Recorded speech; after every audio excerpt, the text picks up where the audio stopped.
I'm in Missouri, and we're running on an 8-tone, I think it's 876, I believe it is. Anyway, just on my back porch and enjoying the summer afternoon.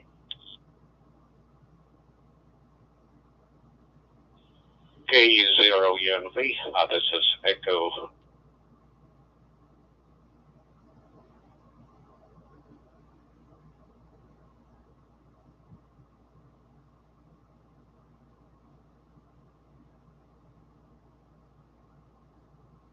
This is KE0UNV. You dropped out there.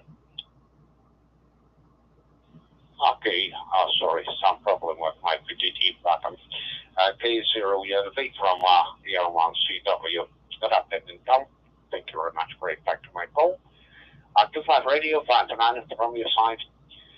My name is Victor. Victor is my name, and I'm located in Moldova, Republic of Moldova, southwestern Europe. And the weather is dry, clear, 86 degrees Fahrenheit right now. Back to you, Tom. K0UNV from your CW.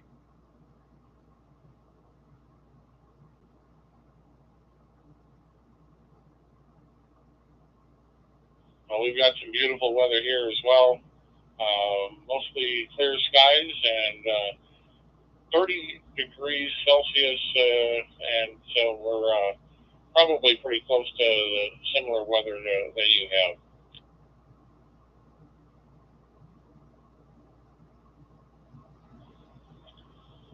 K0UNV from your CW. Solid copy, Tom.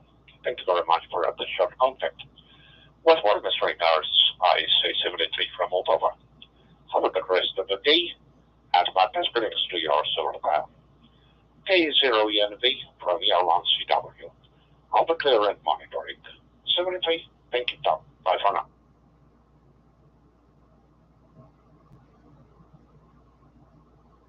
73 Victor, you have a great day. KE0UNV, I'll be listening.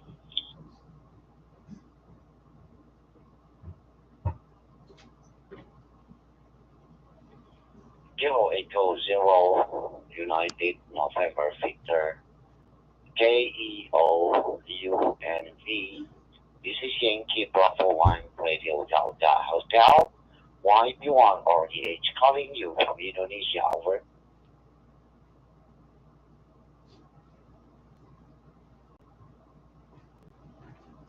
This is Kilo Echo 0 Uniform November Victor. I hear you very clearly. Missed the call sign, but name here is Tom. I am in Missouri, USA, and back to you.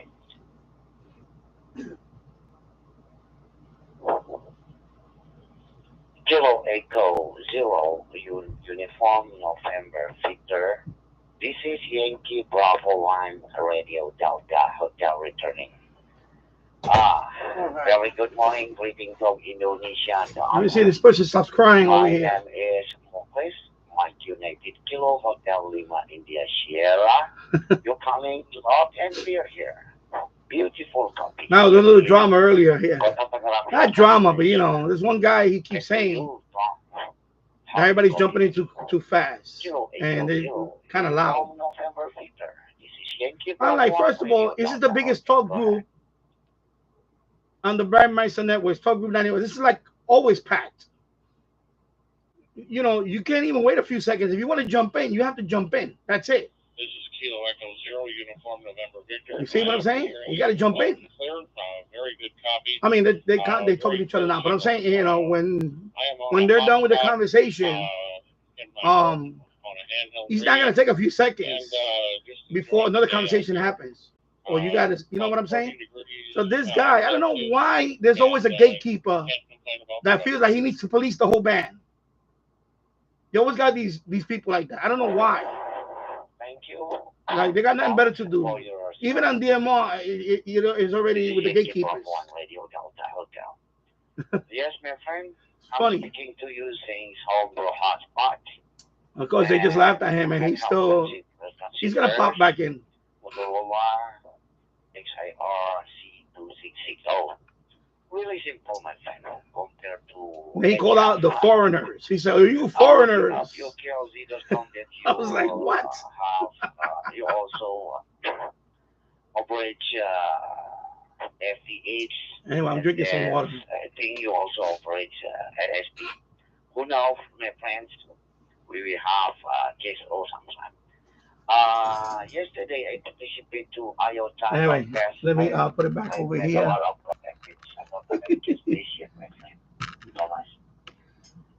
Where are my glasses? Where are my glasses? Oh, right here.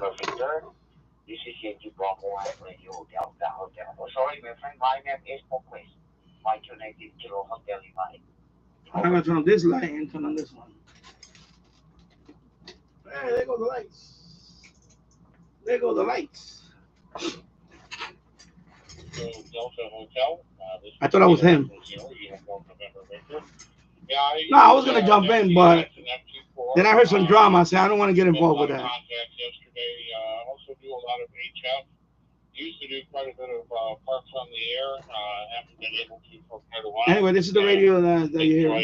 Making contacts. This is the Baofan DR1801. It's always nice to make contacts with new locations. I believe you're my first Indonesian contact, and I appreciate that. Yeah, this. I wish you luck. This Zoom is atrocious. I may have to lower. I'm gonna dim this thing down too. I could dim this down. Yeah, I should dim this down anyway because I'm using it here. Let me lower it. Let me lower it a little bit. Yeah, I was about to jump in, but then this guy from Kentucky, he shouted everybody out. He said, "Oh, you guys need to wait a few seconds." And then he called out one, which was kind of true in a way. The one of them, he kind of jumps in he wants to, I guess he wants to make contacts. But the problem is that's why, I don't know, my radio access here. He'll be here. Maybe he'll be here. I was trying to set up another talk group with it because sometimes if the talk group is too busy, go to another talk group. And less people, you can talk there. Because talk group 91 is considered the worldwide. It is worldwide. Talk group 91 is the worldwide. They call it the worldwide, whatever QSO chat room. So it's gonna be busy. I was on it last night at 3 a.m. I made like 8 contacts or something, 7 or 8 contacts. I forgot what it was. And they, when you get on there, it's like, especially at 3 a.m. Everybody here in America is kind of sleeping, except people like me. And I got contact right there. Boom, Australia, Indonesia. What was another guy? Oman. Costa Rica. Boom, boom, boom, back to back to back to back. That's why I don't like coming to today. I'm just showing you, but I get. Oh no, that's not him. That's not him. But that's why I don't like the during the full day because I honestly want to make contacts in Asia. So hey, hello Tasso, how you doing? I hope you're doing well. So for example, like Tasso, right? When you get your technician license, you want to make contacts in Asia, you gotta stay up late. That's where all the Australians come in, the Japanese, the Chinese. And right now it's nighttime over there, right? So and over here, 2 in the morning, 3 in the morning, I'm contacting. See, right now it's the middle of the day, it's gonna get crazy. Because now you got all the Americans, all the Europeans, which is a lot. It's a lot. It's a lot of, and you can't hesitate. If you want to get in there, you got to get in there. That's it. And that guy kind of, I don't know, he lost his marbles or something. You guys need to back off. You guys need to wait a few seconds. You can't wait a few seconds. And I can tell you that right now. I've only been doing this for over a week. Now, 2 weeks now. You can't wait a few seconds. Not in talk group 91. In the middle of the day, no way. It's never that dead. It's always active. Now, at 3 a.m, you could wait a couple of seconds. A few seconds, actually, sometimes. Like last night, I was 2 in the morning, 3 in the morning. I was, and you can have a conversation, actually, And here, right now, it's busy. It's just, you got to just jump in there. And then if you make more than a few contracts, people get all and that's why find other talk group. But I know my time where I feel like I like the late night hours. I'm just showing you because I thought that guy was gonna come on again and keep on with the drama, but I guess he's gone. So I guess that's about all I can do, Victor. No, he's gone. Let me see what he says he's from Kentucky. I think it's this guy down here. Let me see. I'm not gonna post his profile, but I want to see if it's no, it's not him because he's still there on my screen.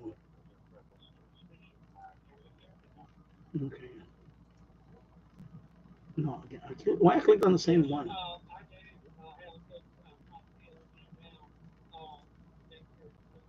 No, it's not him.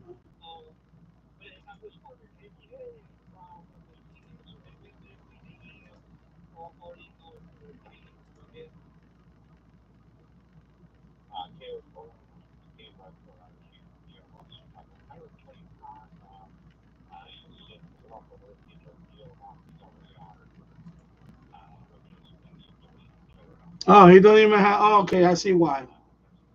No wonder he doesn't even have. No, not me, not me, because I didn't go on. I was just right now. I'm just listening. No wonder he doesn't even have a radio ID. I think he got kicked banned. Yeah, now I'm gonna show you his that's it. Now, so when you click on his call sign, that's what happens. So he doesn't even have a radio ID. So there you go. So that's why probably they all, yeah, probably a troublemaker. So either that or because for you to get your radio ID, for you to get your DMR number, um, you have to send them a copy of your license, your PDF. So I don't know why he's not showing up on the radio ID. And there's a few people that come on, they only show the number, radio ID number, but they don't have a call sign. Like it's weird how people get in there. Because I mean, if you have a transceiver, even though you don't have a license, I mean, of course you can key up anywhere, and you're not supposed to, but you can't, and unless they triangulate you, who's gonna stop you and unless you get triangulated by the FCC or whatever, and you get a big ass fine, who's gonna stop you? So that guy, see, he was starting trouble, and look, he didn't even have the radio ID on his page. So that's that. I was wondering why he was so pissy, because he was pissy. He was like, "You people need to wait a few seconds. Some of you foreigners." That's what he said. And then he called out one of the guy from Bahrain. He's a call sign from Bahrain, and he called them out, and they just looked and they just replied, "Yeah, you sound good. Your audio's good," and they laughed at him. That's it. So I guess he comes on and annoys people. Yeah, yeah, sound like a d bag. Yeah. Yeah, because I even early on I learned that it's busy right now. It's busy. You if you're gonna jump in, you got to jump in. That's it. No, it's okay. It's okay. Hey, you're a mod, bro. You're a mod and a member. You can say whatever you want. You got carte blanche. Yeah, he did sound like a d bag.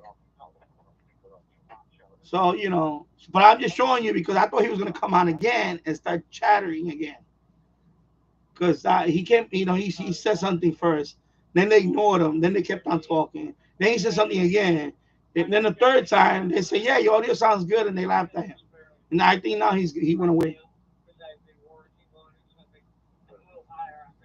Yeah. So he also said that people's audio they were popping, and they were like, my God, like you always gonna have those people like that. Like you're always gonna have those people that they're just miserable in life, and they just want to spread their cheer over the air. They're just miserable. You know what I'm saying? You're gonna have all walks of life. If a person is miserable, yeah, he's gonna be miserable, even on a. Because from what I see, if they're very friendly in there, when you know, especially when you, yeah, snap ahead, yeah, because I like it personally. I like this mode because I noticed that you can you don't have to worry about the audio is pretty much good almost all the time. 99.9% of the time the audio is good. So person like me that has a little hearing issue, um it works well for me. I like it. Um, Everybody that I spoke to has been very courteous and polite. I never ran into a D bag, not yet.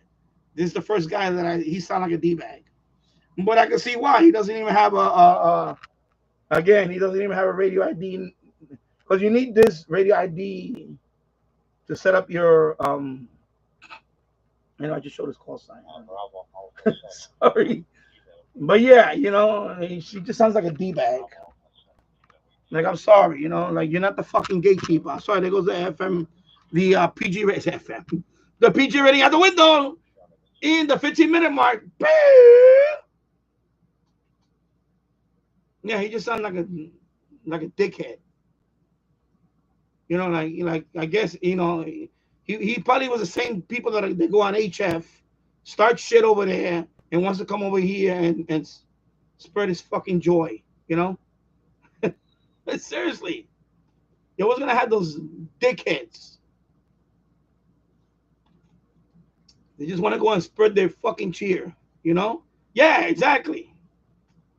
That's what it is. He's probably one of those people that hang out at 7200 down there, start shit down there, and then he gets fucking chased out of there and wants to come over here and spread his fucking cheer. I can't put it no other way. I think I'm being straightforward with that. Jesus Christ, that guy, bro.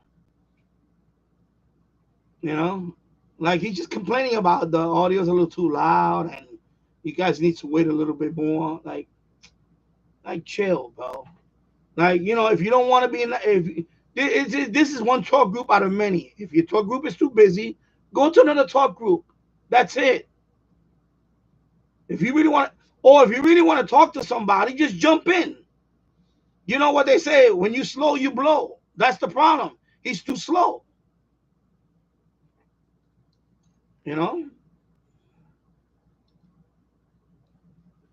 I've been around long enough to see that sometimes when you slow, you blow. That's it. Sometimes you got to jump in there. That's it.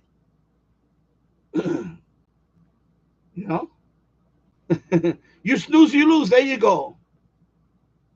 Exactly. Yeah. So I was on last night. I was on for a little bit. And let me open up my. Oh, excuse me.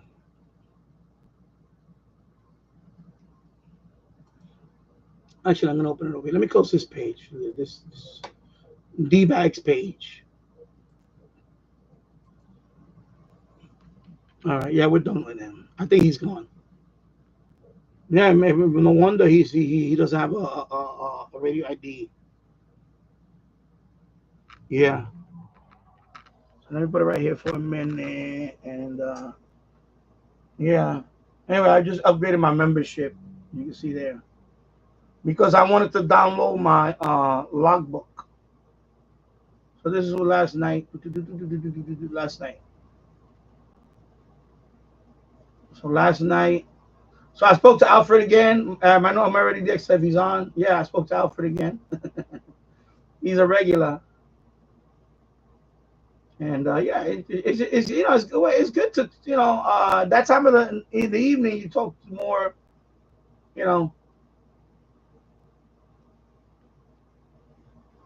So yeah, it's fun. And of course, that enabled me to open up my web contact with that membership. So now I'm already there. So if you're out there, you need to sign my web book. When you come to my web book, you need to sign up.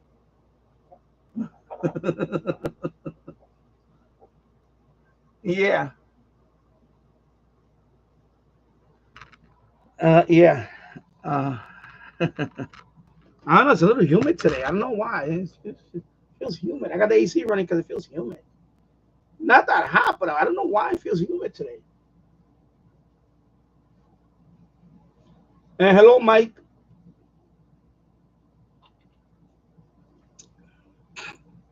I got back from Virginia last weekend.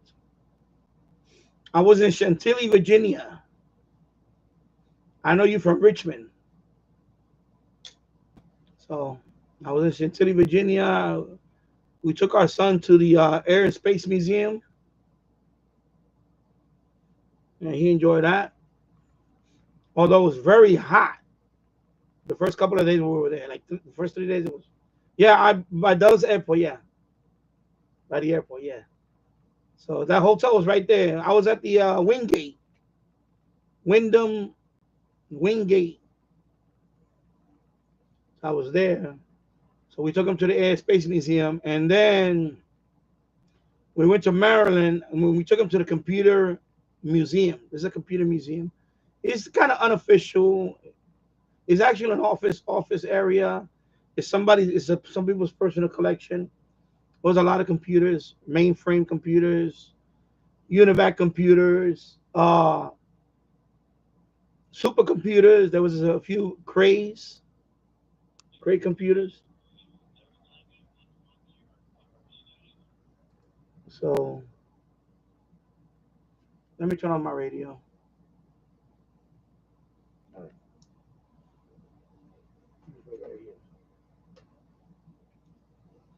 Yeah, so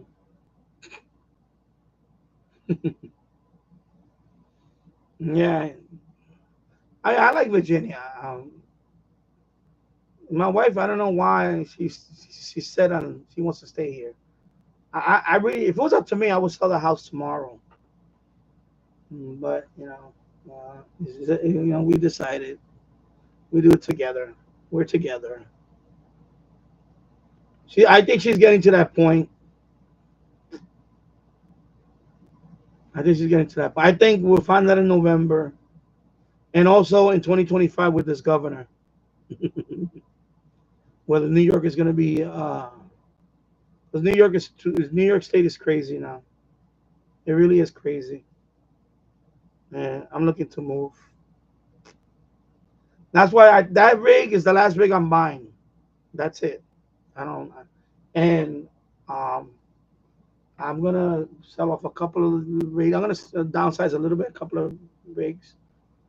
And also my friend Tasso, I have a radio in mind. I think I might give you that radio. Tasso, you have my email. Let me put my email for Tasso, because I'm gonna see if I can. I'm gonna surprise you with a radio. Because you know what, you are a very good member. I want to thank you for that, and awesome in the chat room. So this is my email. If you can send me your postal address, I'm gonna send you a package. I'm not gonna tell what radio it is yet. I think I'm gonna surprise you with one. It's a radio. I'm just gonna say it like this. It's a radio that I bought a couple of years ago. That I thought I lost another. If you can remember, you're gonna have to look back. I'm gonna have you like, oh my God, which radio? It's a radio that I bought back then because I thought I lost another radio. I'm gonna tell you this way: it's AM/FM, long wave, shortwave. I'm gonna give you that radio, Tasso. You know why? Because you're a stand-up guy, and I love you, bro. So there you go, my brother. I'm gonna send you the radio. So see, email me your postal address, and I'm gonna send it out to you. I hope I put that email right. dannyradioandtech@gmail.com. There you go. All right, Tasso. And maybe one day we could meet up too. But I want to send you this radio. I'm gonna send it to you. The only issue is it doesn't have a power adapter. You're gonna have to put batteries. I'm gonna leave it at that. I'm not gonna give you no more hints about it. Yeah, he's always in here, and he's a stand-up guy. And you know what? He's been a member now for. He's gonna go on 6 months being a member here. So you know what? I want to reward my members for their loyalty, for supporting this channel. And you know, anybody want to sign for membership? Is the lowest tier. I think it's $2.99 a month. It helps out the channel. Help me buy stuff for the channel. All that money goes right back to the channel. Of course, like radios like this. This one SH Data send me, because SH Data is I don't want to say they're a sponsor, but they sent me a couple of radios now to try out, and I appreciate that SH Data. You know, you guys rock. You guys are awesome. So Tasso, email me your postal, and I'm gonna send that radio out as soon as I can. Yeah, and I think you're gonna like this radio. I think you're gonna like this radio. And the reason why because I found the other one, and um, you know what? If I'm gonna give it to somebody, I'm gonna give it to somebody that's been loyal to this channel. And I'm not saying you guys are not loyal. Everybody's loyal, but he's a top-notch member. And you know what? That's the benefits, baby. You get to be a member. You folks out there, you get member benefits.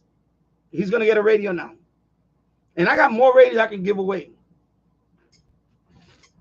So he's been a member for 5 months now. You know what? You're gonna get that radio. And when you get that radio, I hope you make videos on it. And I think you will. And just give me a shout out when you get that radio in your channel. Say, yeah, thank you, Danny, for this wonderful radio.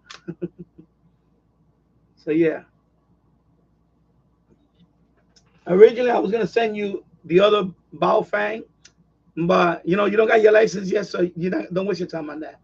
I mean, when you already get your license, this radio is for, like I just said, it's a long wave, medium wave, shortwave FM radio. That's it. And it's a top-notch radio. It's not a piece of junk, folks. You're gonna find out. You're gonna find out that I reward my peoples. I reward them. So when he get that radio, it's gonna be like Christmas. And I know if I got that radio in the mail, I'll be like, what? So there you go. So Tasso, thank you for your membership, and thank you for your support, and thank you for participating in the chat. I really appreciate it. And he's a subscriber to all my channels. Okay, so you're gonna get that radio in the mail. So just send me the address. Send me the address and the email, and I'm gonna ship it as soon as I can. I think tonight I'm gonna pack it up, and then tomorrow I'll take a walk to the post office. So you're probably gonna get it in a few days, a couple of days or so. Cheers, my friend. Miggy, I got to pump up a tire before some picks up my retiring Caprice. Oh, you got a Caprice, okay. Yeah, a lot of New Yorkers moved to Virginia. Yeah, well, a lot of New Yorkers are everywhere. The way this state is going, yeah, a lot of New Yorkers are leaving. Yeah. And yeah, Tasso is over here. Yeah, he's a stand-up guy. I'm just seeing that video. Okay. Oh, Tasso, wow, Danny, thank you for the kind words. I don't know what to say. Nah, you know, you've been a member here for, it's gonna be almost 6 months now. I think it's 5 months now, 6 months. You're married to DXO, and but you've been, you know, here, and you subscribe to all my channels. Even when I'm on another channel with one person watching, Tasso's been there. And he's a member, so you know what? It's only fitting that I'm gonna I got so many radio. You know what? I'm gonna send you a radio, my brother. And I'm not sending you a piece of junk. When you get this radio, you're gonna be like, wow. He sent me a nice radio. Yeah, you're gonna get a nice radio because I have two of them, but it's similar models. So I'm giving you hints right now. You're gonna have to look back through line. Oh my God, what radio he's getting? I'm gonna tell you right now, it's not an SH Data. It's actually better. It's better. Sorry, SH Data, but yeah, this radio is the top of its class when it comes to radios, and that's the biggest hint I'm giving you. I'll give you one more hint. Nah, if I give you this hint, you'll guess. Nah, I can't give you that hint because he'll guess. Nah, I can't give you that hint. You're just gonna have to wait.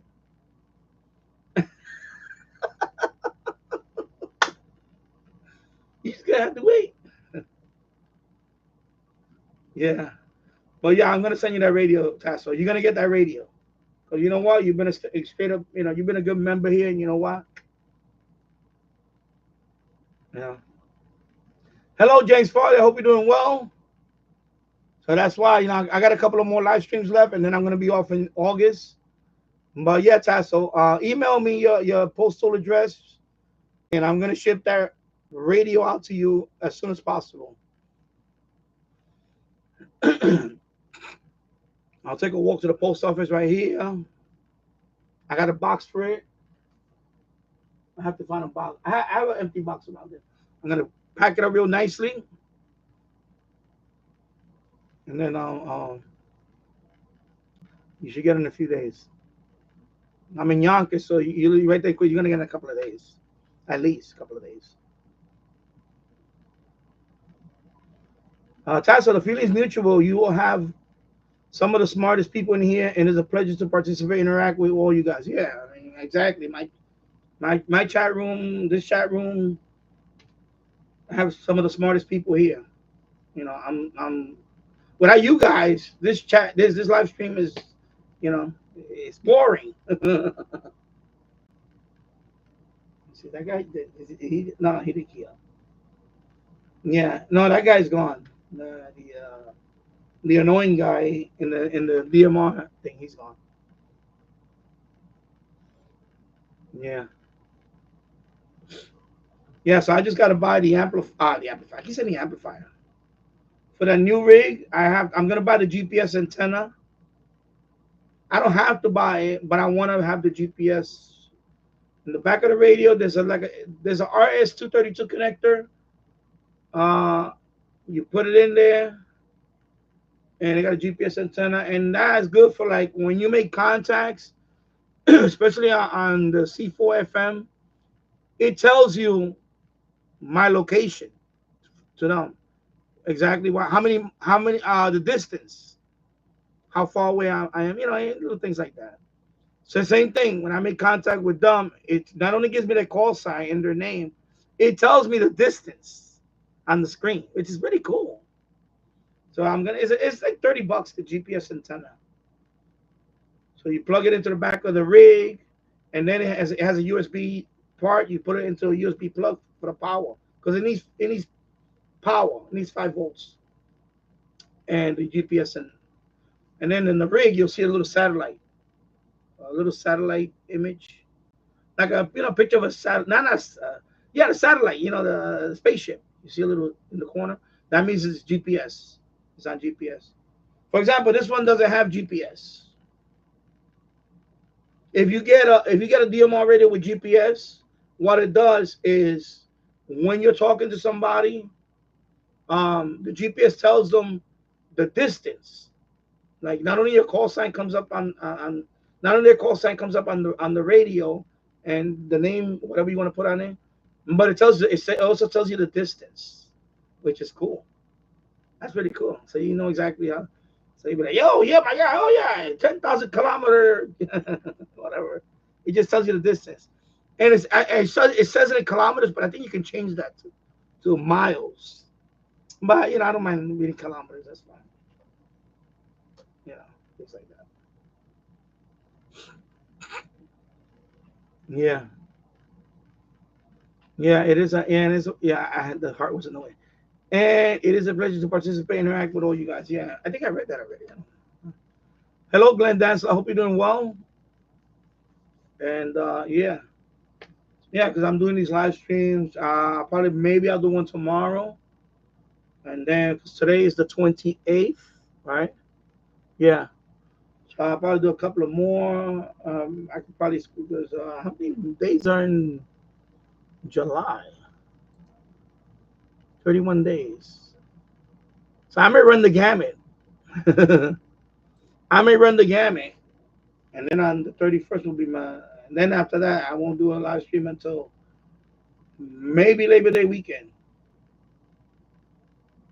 Let's see, probably Labor Day weekend. Hey, hello, Keegan DXer. Good afternoon. Keegan, Northwest Arkansas. What the hell? Yesterday and the last year, something was floating down here and it went back up. It was a spider. I had a spider right there, a little tiny spider. So this morning, I'm on the computer and he came down all the way down here. So I smashed him. A spider was right there coming down. Because I'm looking at the replay and I see the spider right here. It's like something was right here and it went away.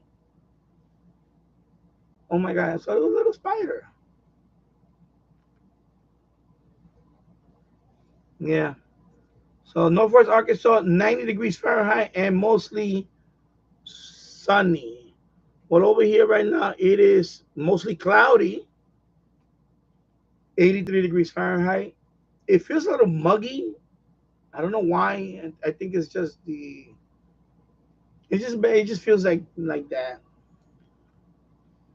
It's supposed to be a little comfortable tonight, I believe. So we'll see. I wanted to take this radio outside and listen last night, but it was a little too muggy. Plus, I was in here making contact. Time flew by. I was in the DMR the talk group, and I was making I made like 7 to 8 contacts. How many contacts exactly did I make? Let me see. Let me check how many contacts did I make. Time just flew by. Uh, 1, 2, 3, 4, 5, 6, 7, 8, 9. Okay, yeah. Wow. Did I just count them? I made 11 contacts. Okay. It was 11. I thought it was only 8 or 7. I didn't know I made 11 contacts. I was busy. Yeah, I was busy. Wow. So I made 11 contacts. That's why time flew by last night. By the time I was done, it was like 3 in the morning. I started like around 1 o'clock. A little after midnight. No, a little after midnight. I was just monitoring. And then I started. Then of course you gotta let people talk and all that. Then I was just listening for a while. So by the time I looked at the clock, it was like 3. But I checked the time. It was like 3 in the morning. I was like, oh my God, I've been on all this time. So yeah, wow. So I got New Zealand confirmed. I got Colombia confirmed, which I need a South America countries. I got Oman confirmed. Okay, so I got a Middle East country. So I was like, okay, so I can't complain. And then of course QRZ, I updated my membership. I figured, you know what, I've been using them since I use primarily them as my main log. I don't know, because I'm not crazy about log. I have logbook of the world, but it seems to be like I don't know. I know I'm gonna get somebody on. I'm sorry, people. I just like QRZ. It's just it's easy. It's easier for me. It's easier. Problem with logbook of the world, I have to open up. There's a software you have to open up, and then it goes in there, and then it's more. It's too many steps. Just to even get it set up, it was too many. It was a whole bunch of steps. They actually have to mail you a postcard so you can confirm that who you are. I mean, which is a good thing. You don't want just anybody going in there. I get that. I get the whole. But this is 2024. I mean, you can find a more modern way to verify somebody. You know. Also, you know, you can do KYC. That's what crypto does. KYC. And for those of you who don't know what KYC is for example, when you open an account, a crypto account, you have to send them a picture of your photo ID, right? You know, front and back. You got to send them a PDF, a picture, back, front and back. And now some of them they want you got to make a video. So you make a small video. Yeah, no, it's called Know Your Customer. Yeah, exactly. Know Your Customer. Exactly. So you know what I'm talking about. You have to make a video and say my name is. You say your name and yeah, it's like that. So you figure they could do something like that instead of the mailing your postal a postcard. Then you have to. I forgot what you do. When they mail you the postcard, they give you. I guess they give you a number, and then that number you have to put it in, and that's how they. Yeah, sometimes with Coinbase, I had to to reinstate my account because my account was I guess I didn't use it for a while. I didn't use it for a while, so you know it didn't allow me to log in. So they had to verify me again. So I had to send them not only the picture ID, but I had to make a video. I had to make a video, and then that's it. Then I was allowed back. So you gotta make a video too. They send you the a link. This is so anyway. But with QSA, you know, like you don't have to go through all that nonsense. I like them as login. A lot of people still use them. I know some people hate them. I know some people just don't like QRZ and stuff, but I like it. It's fine. It works for me. It's fine. You know. And plus, when I went into Log of the World, I noticed that you know, it's like, you know, I don't know why they make that the de facto standard of logging. I get it. I mean, I have the software on the other computer that when I do FTA contacts and I'm done for the day, whatever.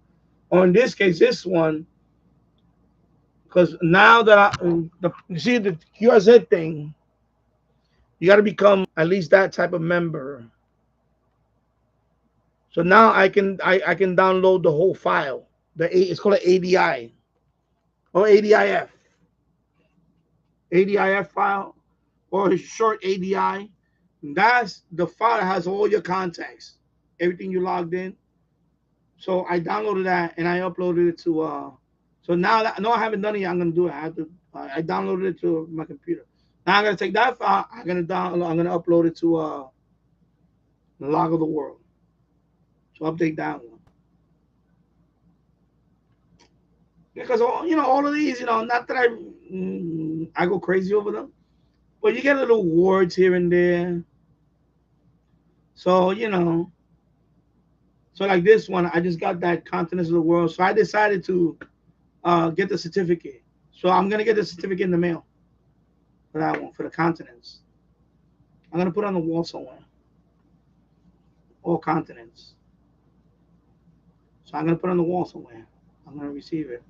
Of course, that you know this one you have to pay for it too. EQSL they have awards too. I know Mary Extra just signed up for EQSL.cc, and they're good. Like once you see the thing is when you get into the amateur radio hobby, it's good to have these little things because it's like badges. You know, like it's badges.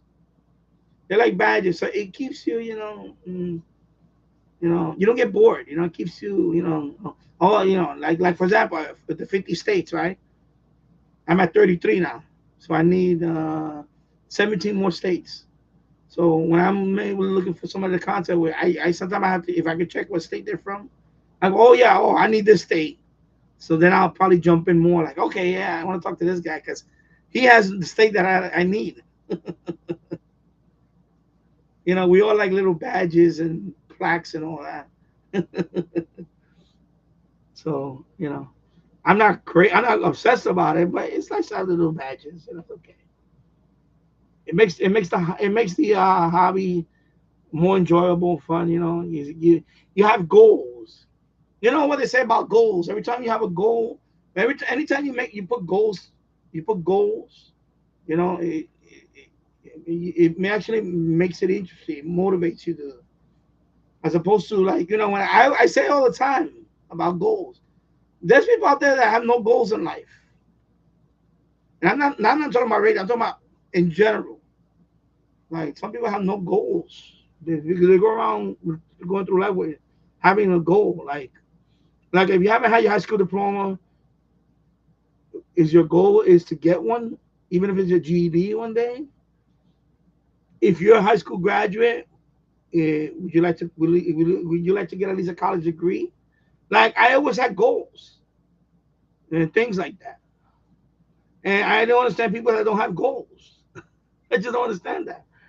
I just don't understand. Oh, I want to learn a new language, or I want to master another craft, or I want to learn a new hobby. Like, there's people that go through life with no goals, and I don't understand those people. I just can't understand them. I can't. I don't want to understand them. We all have goals.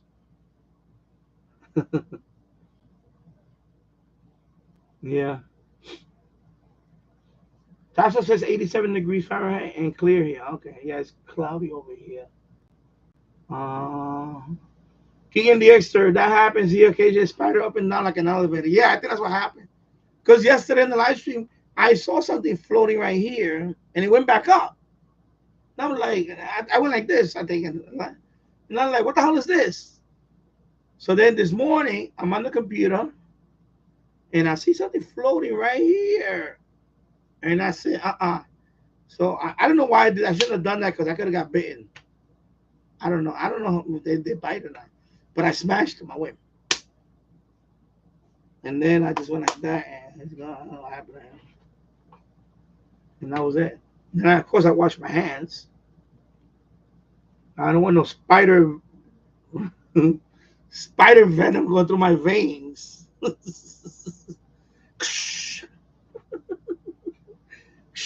I'll be climbing up the walls next thing you know.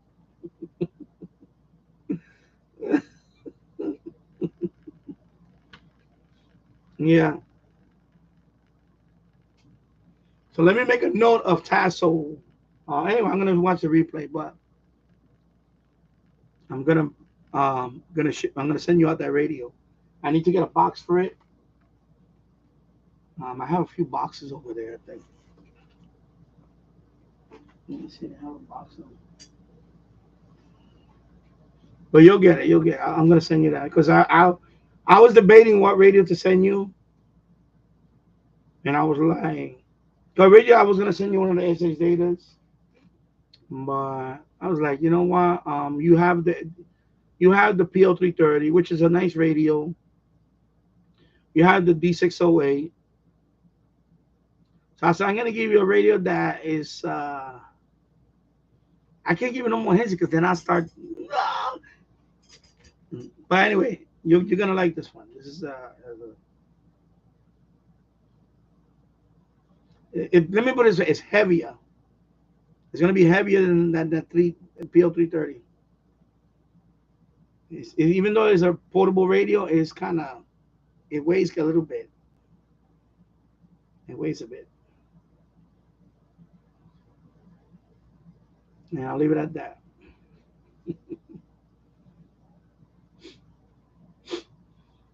Yeah. Know your customer. Yeah, it is law. It's I know New York State. They have to I don't KYCs here in New York State. So when you're doing crypto account over here, for example, there's no Binance. Pretty much there's no. The only crypto exchanges you can buy crypto from is Robinhood. Robinhood, and it's only select crypto. It's not that many. It's only usually Bitcoin and Ethereum and maybe Dogecoin. That's it. The other more exotic coins, nope. You got to go outside. You got to do everything with dollar.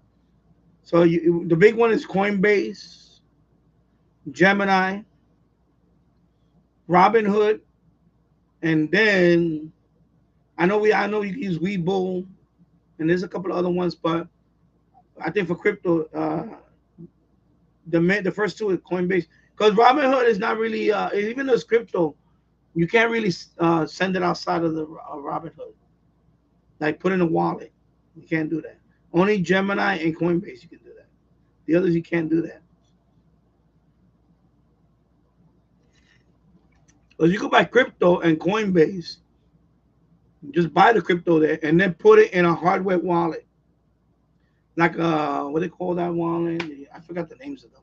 I don't own one of those, by the way. They have hardware wallet. It looks like a USB thumb drive, and you can put it in there, and that's it. Store it away. They call that cold wallets. I don't have that. I have, and I shouldn't be saying that, but I don't care. Go if you can get my account, go for it. You afraid of hackers? No, I'm not afraid of hackers. Please. I have software wallets. I have like Coinbase wallet, uh, you know, MetaMask wallet. Let me see what I have here. See, that's the other one on my phone. Oh, I'm charging my phone. Never mind. I have a few wallets.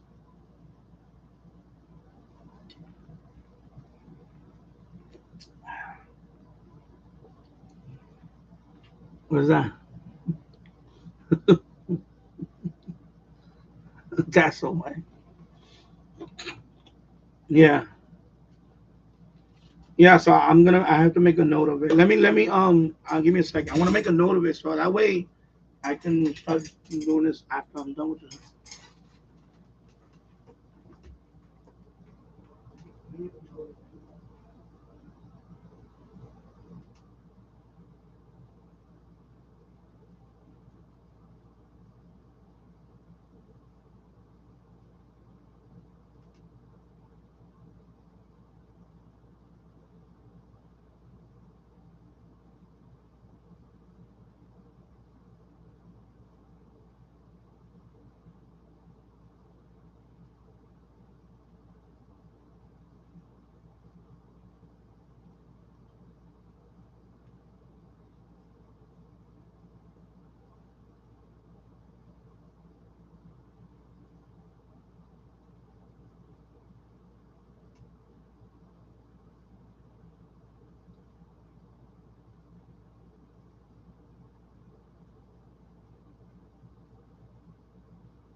My laundry just finished.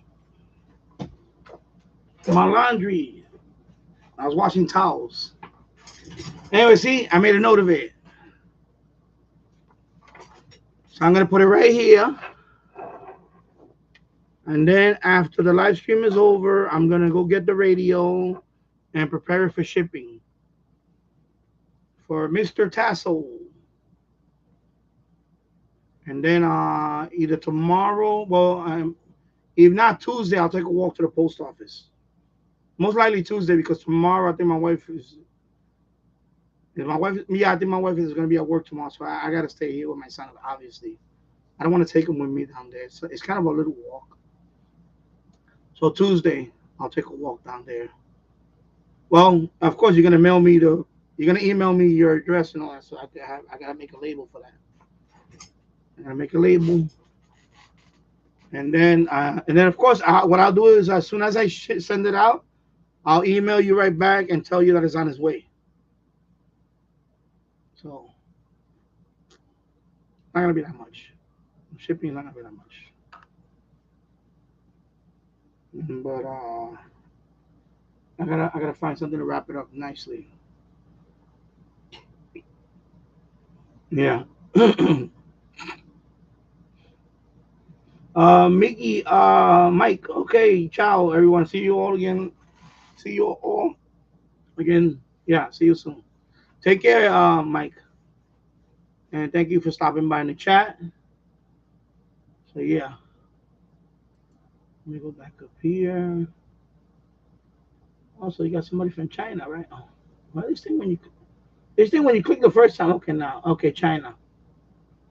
Call sign Bravo Golf Zero Echo Foxtrot Kilo. Okay. China. Wow. I already got a confirmed contact from China, so I'm not. I want to. I'm not gonna jump in there.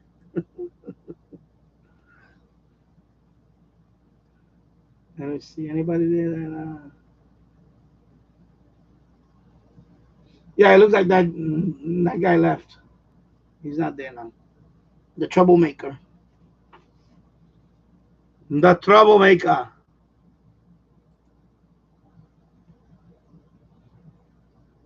Yeah, there's another call sign that's like that. Wow. Let me Yeah, so I don't understand. I have to look that up. Why their call sign? When you click on their call sign, they don't have no radio ID. That. How can they get on the Brandmeister? I think what it is some. What happened is okay. What happened is probably their account is older because to get on Brandmeister now, you have to first of all you got to put a password on your hotspot. You got to do all these things now. But I think to get on Brandmeister, all you need is a number. So unless they're putting a fake number, maybe that's what it is. Oh, maybe they put a fake number. I don't know how that. I have to. Anyway, not that I care, because I'm not. I have my number, and you know, unless they're doing something else, I think I know what it's called. Oh, it could be that. I have to show you. I know it's kind of beat around the bush, but maybe somebody can answer that question for me. That's what I would like to know. So if they don't have a DMR ID number, they probably you see the one that says DMR X mode or YSF X mode, and then you see the network side. You know when it says DMR to YSF or YSF to DMR. So there's something that's called I don't know if Elmer Time wasn't here, he could tell me. I put the link to this video on my last live stream. So if you go to my last live stream, I put a link that he talks about all three of them. He has a nice video on that. He does the whiteboard. He writes everything on the whiteboard. He talks about it. You got to check out his channel, Elmer Time. He was on yesterday. Check out his channel, and he explains to you about DMR, like the history of it and what each of them, like the DMR, the radio manufacturers that make this radio, ICOM and Kenwood is for D-Star, and the System Fusion is Yaesu. So he breaks that down and he explains all. And when I saw that video a year ago, it was over a year ago, I think, that video is.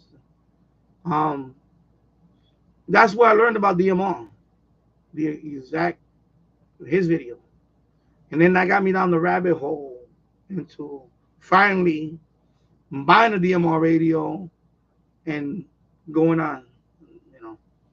I'm not gonna lie to you, there is a learning curve to this, to setting this up and then setting up the hotspot. It's a little learning curve, and then you have to register your. So it could be, a lot of people that go on there, they tell you, they say, oh, finally got this thing working. That's what you hear a lot sometimes. Finally, I got this thing working. Because there is a little learning curve. But once you get it, then you good. Then you feel like you accomplished something. So, yeah. So his video, he's on my last live stream. The link. So check out that video and subscribe to his channel, Elmer Time. He has a good channel. I like his channel. He hasn't been on lately because he's been busy. He just moved to a new home, and I know he's been remodeling and all that. But yeah, check out his channel. And that video, the DMR, it's called what you need to know about digital modes or something. He explains all three digital modes, digital voice modes. Excuse me, that's what they are. Digital voice mode. Now, let me confuse with digital mode. This actually is digital voice mode. So he explains. So he has a great video on that. And yeah, so definitely check. So I didn't want to, like with Tasso, I didn't want to send you that Baofeng, and then because you don't got your technician license yet, so all you're gonna be able to do in that is listen. And that these Baofengs, although they're good transceivers, for a scanner, I rather get a dedicated scanner. You know, like the ones you saw, the NASCAR one. Even though these you can listen to airband on this one and whatever, I still rather have a dedicated scanner for that. It's just my preference. I still rather have it. You can listen to the airband here. You can listen to the weather NOAA here. You can listen, but I still rather have a dedicated scanner for that. I still rather have a dedicated. I still rather have a dedicated scanner. Let me show you, like Uniden, like you know, for that stuff. I could have sent you one of these, but I just got this one because I needed one of these. If I spare these, I would have sent you one of these. But see, this is a dedicated scanner. Now this, and I don't program my scanners. I just pick the band that I want to listen to, and I'll monitor that band and just lower the squelch or adjust the squelch if you want to hear weaker signals, just adjust the squelch. I don't program any of my scanners. I don't program because one, I just don't, because there's too many stuff out there, and especially I travel sometimes, so I want to take it with me, and I don't want to, I want to listen to, I just don't need it. Once you learn how to basic operate your scanner, you don't really need to program, especially now with the internet. You can look up frequencies locally, and you know what they are anyway. Like radio reference. If you go to radio reference, oh, that's pretty cool, Tassel. Oh, yeah, that's cool, man. It's good to hear that. Wow. Somebody mentioned that yesterday about my son. Uh, you know, and I told my son, whatever radio you want to play with, you just go ahead, just ask me and go. But I got my son. A few years ago, I bought him the Studebaker. Yeah, so he's a little younger than my son. My son is 9, so he's 8. Okay, cool. So yeah. So my son, I bought him the Studebaker. It's like a turquoise blue radio. Looks like an old vintage radio. I bought him that one, but he didn't play with it that much. And then, so I'm thinking about giving him this one. I'll give him this one. I'm gonna make a couple of reception videos. Then I'll make him a little review on this, and then I'm gonna give him this one. I'm gonna give him this one. But maybe I'll buy myself another one. But I'm gonna give him this one because this one reminds me. This one reminds me of my first radio. My first radio was Rhapsody. It was a green transistor radio, and it had a circular tuning over here. Like the numbers were like this, they were in a circle, and you would tune. The whole thing would move, and it was only AM, not FM. It was only AM, no FM, just AM. So I had an AM transistor radio, and this was 1977. 1977, and I used to listen to that radio all the time. Yeah, and it had one 9-volt battery. You had to put a 9-volt battery in there, and I would put it by the window because I was living in Puerto Rico at the time, and My Spanish wasn't that good, and we just came back from New York, and I missed New York City. I was like homesick. But my mother we tried to, my mother took us out there to try to raise us in Puerto Rico, but we didn't like it. We was already we was all used to the USA life, So I barely knew any Spanish. My Spanish wasn't that good. So of course I went to school with it for almost 2 years. 2 years I went to school with it, not almost 2 years, 2 school years. And then finally, the standard of living for us was in up what we thought it was gonna be. My brother had trouble finding work. My other brother, he didn't like it either. He actually ran away and came back to New York. He hated it. My other brothers didn't want to go to school there. I was the only one that went to school. So I learned Spanish. So during that time, I would listen to radio stations that only broadcast in English. So there was a couple of stations. One was in the Virgin Islands, and they had English. It was just news and talk. This is 1977. And then there was a station in San Juan. The call letters, I remember the call letters, they were WHOA. I think it was WHOA. They were in San Juan. I forgot what number on the dial. That I don't remember. It was a long time ago. I was a young kid. I was like my son's age. And I remember that station. I used to listen to that station because they would, play news and stuff. And that was my station that I would listen to when I want to stay up to date on stuff. And it was broadcast in English. And that's it. I didn't want to watch. No, I didn't want to hear no other station. And then, of course, at night I would DX a little bit. I would DX. That's when I finally, I can hear the signal. My little radio could pick. Sometimes I would pick up a station in Florida, Virgin Islands, the other station in the Virgin Islands. I think, of course, I picked up Cuba. I know. I remember Radio Reloj. That was my first Cuban station was Radio Reloj. I mean, how can you not? I still remember it because when I heard the tuk, tuk, tuk, the pip, tuk, I was like, wow, this reminds me of remember many years ago, I don't know if you remember. You remember 1010 Winds used to have the typewriter in the background? The old 1010 Winds, you could hear the typewriter. They used to always play the typewriter in the background. I believe it was a typewriter or something. So it brought me back those memories. And that's why I always love radio. So you the fact that you're giving your nephew that D219, that's great. I like to see that. And he's enjoying it too. Okay, that's cool. So that's why I gave my SH data D219 to my nephew. He has been enjoying it.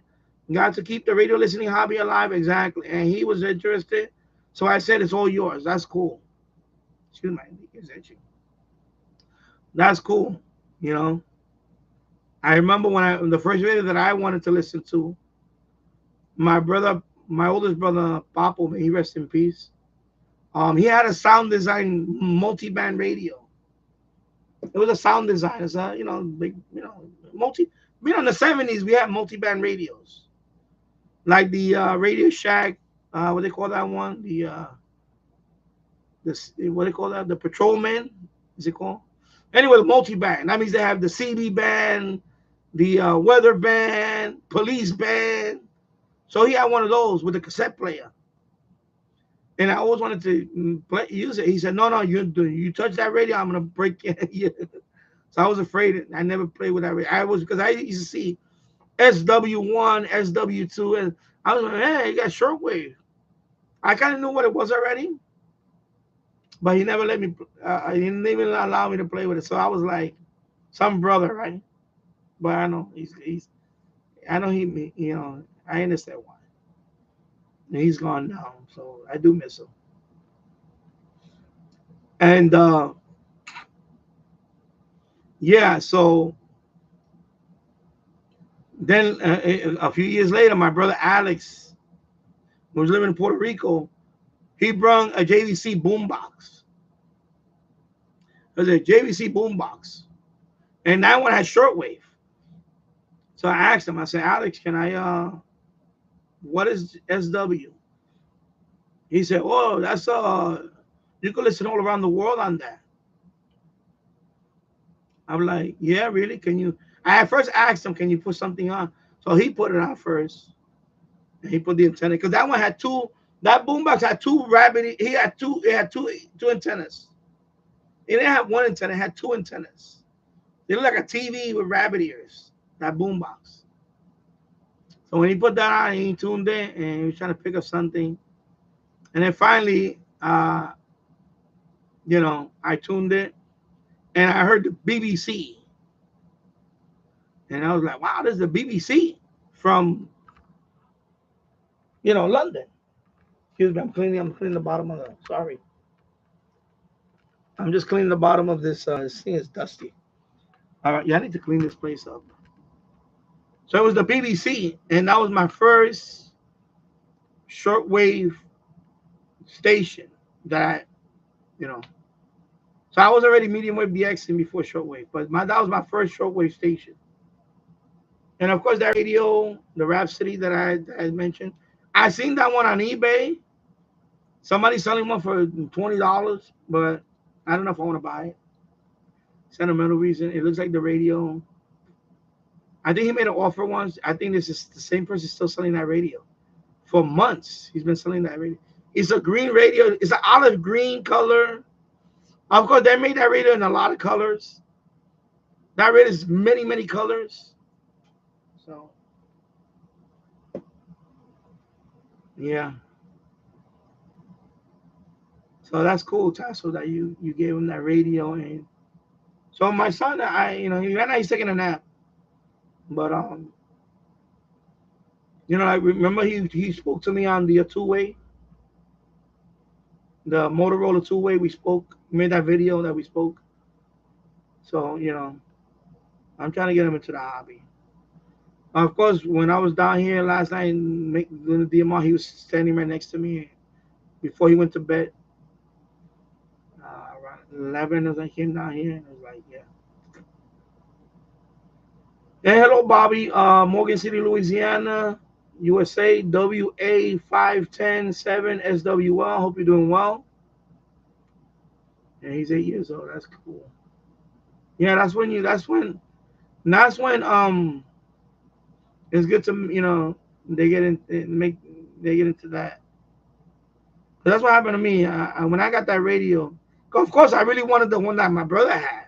I really wanted a boombox, but I was a young kid, so, and of course that's way out of anything my mother could afford. So my mother bought me the little transistor radio, and I love that radio. I used to go to bed and have that radio next to me, and I would put a station on, in English speak like this. That probably that station WHOA or whatever, and then just listen to it and fall asleep. And then that's when I got into the habit of just falling asleep. I always fall asleep with a radio next to me. To this day, I still do it. Last night it was this one. I had this one on WABC. I was just listening to it, and I put it real low. No, not WABC. Excuse me. 1010 wins. Yeah, I had it on 1010 wins. I just put it lay there and fall asleep. Because I always had a thing about too much silence. I don't know. So I always got to have a background noise. And my background noise is radio.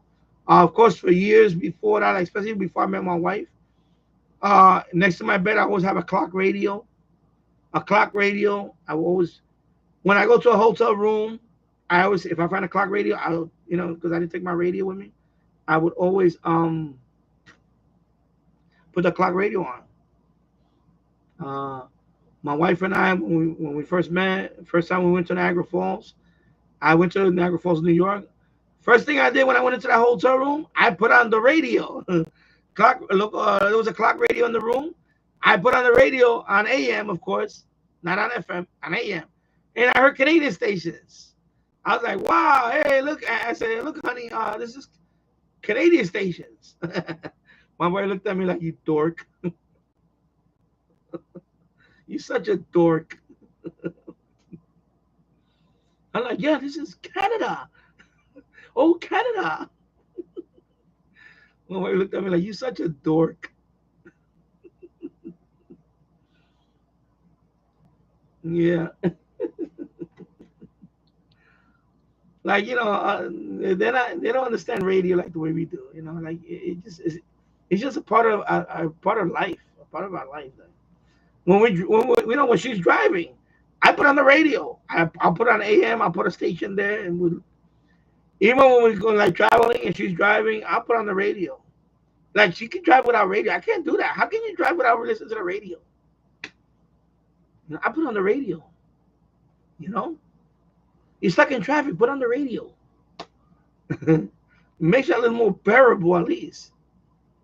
Like I don't know how she does that. I tell her, I said, put on the radio. So I put it on, and then I'll tune it down. And if it's late at night, I'll be like, oh look, this is Cuba. My wife look at me like, you dork. Cause my son is sitting in the back, and and my son is like, he's fascinated, but my wife looks at him like, dorks.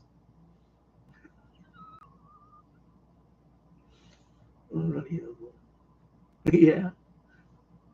Let me read the. Sorry, let me read over here. Yeah. Tasso 1010 win always had something in the background.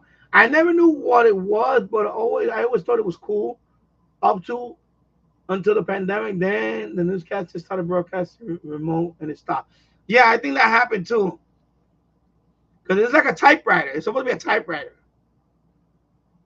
I'm gonna look for I have to look for no video of the typewriter itself. If you look at the 9/11, if you look at the 9/11 clips and you hear the like 1010 wins, the news clip of 9/11, you could hear it. I think it's a typewriter. They had I know they always had like a like a typewriter or something, or what's the other? Not a typewriter. What's it called? A telex. A telex is like a teletype. And it will spit out all the. Of course, in financial news, that will be like the ticker. I don't know if you remember. I know you know who the Addams family is. Do you remember when Gomez used to check on his stocks? Gomez, right? Addams family, Gomez, Morticia's husband. So he, let's see how my stocks are doing.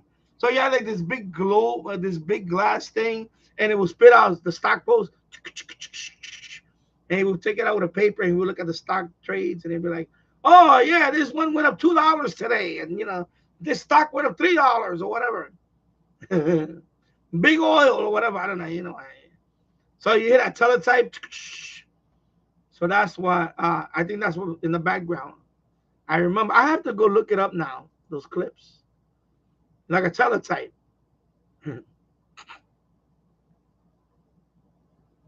Yeah. So, yeah, I thought it was cool, but I think they did away with it because nobody types anymore. I think after the pandemic, I think they wanted to finally just give. Because, nobody uses teletype anymore. Now everything is digital. Of course, now you get all your news on your phone. You get all the alerts on the phone. Things like that. So there is no more teletype stuff. So, but I thought it was cool for a long time. I had that. Yeah. Let me see. Oh, yeah, a tassel. But when they were in the studio, you could hear it. Keegan DX, I heard 1010 wins at night on occasion here. Yeah, 1010 wins is pretty strong. When I was in Virginia, I heard it during the daytime. Actually, no, not 1010. I think it's CBS. CBS 880. One of them I heard during the daytime. Like in the middle of the day, it still comes in. It's really strong. I thought it would be ABC, but it was one of the. I think it was 880. It was just coming in. Like, so we left the hotel room. We got on the highway. I'm going through the dial, and 880 you can hear WCBS already. I was like, and it was it was like midday. It was strong, and that was it. I was in a station now locally. And I think also FAN, no, not FAN, WEPN. I think you can hear it coming in a little bit, even in the middle of the day. Of course, Virginia, but it's still, it was like, wow, I was surprised. So those stations get out there, even in the daytime.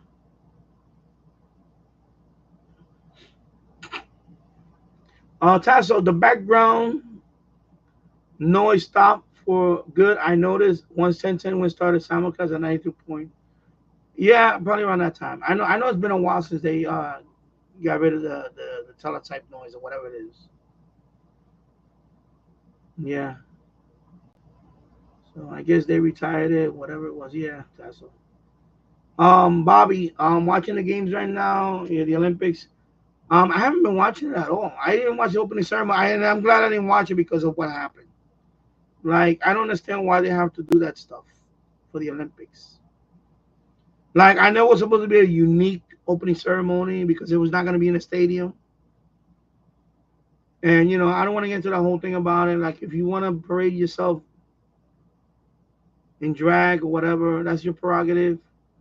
But the Olympic Games is, you got a lot of countries out. You got a lot of countries that don't care for it, and you're gonna throw it in their face. I just don't like. I did not. I think I didn't see that because I would have just turned on the TV anyway. I'm sorry. I'm gonna say I'm not anti whatever. It just, you know, um, these people never learn. They just pander to a small group of people. That's all it was, at the expense of everybody else. You know, and it just like me, I don't really care for the Olympics anymore. I'll be honest with you, I don't care for the Olympics anymore. Only because for years there's always been a lot of cheating in the country. That you know who these countries are. They always cheat with PEDs and all that stuff. And it sucks when a person, for example, imagine you training all these years. Imagine that. Because every 4 years, the Olympics every 4 years. You train for these games every 4 years. And then you go compete. And you came in second or even third. Or worse, you came in fourth. And then to find out later on that 2 out of the 3 people in that podium cheated. Not only they cheated, they got caught and they stripped their medal. So now that podium, that moment that you were supposed to be on that podium is gone forever. You cannot get that back. You understand? Oh, we're just going to give you the award to them. But it doesn't matter. You took the moment away from that person. And that's what I have a problem with. And that happened too many times where certain athletes got shut out of a medal and they lost their moment on the podium because that's their proudest moment. Everybody trains to be on that podium. To be on that podium, especially to be, of course, to be on that podium and to hear your anthem, your national anthem.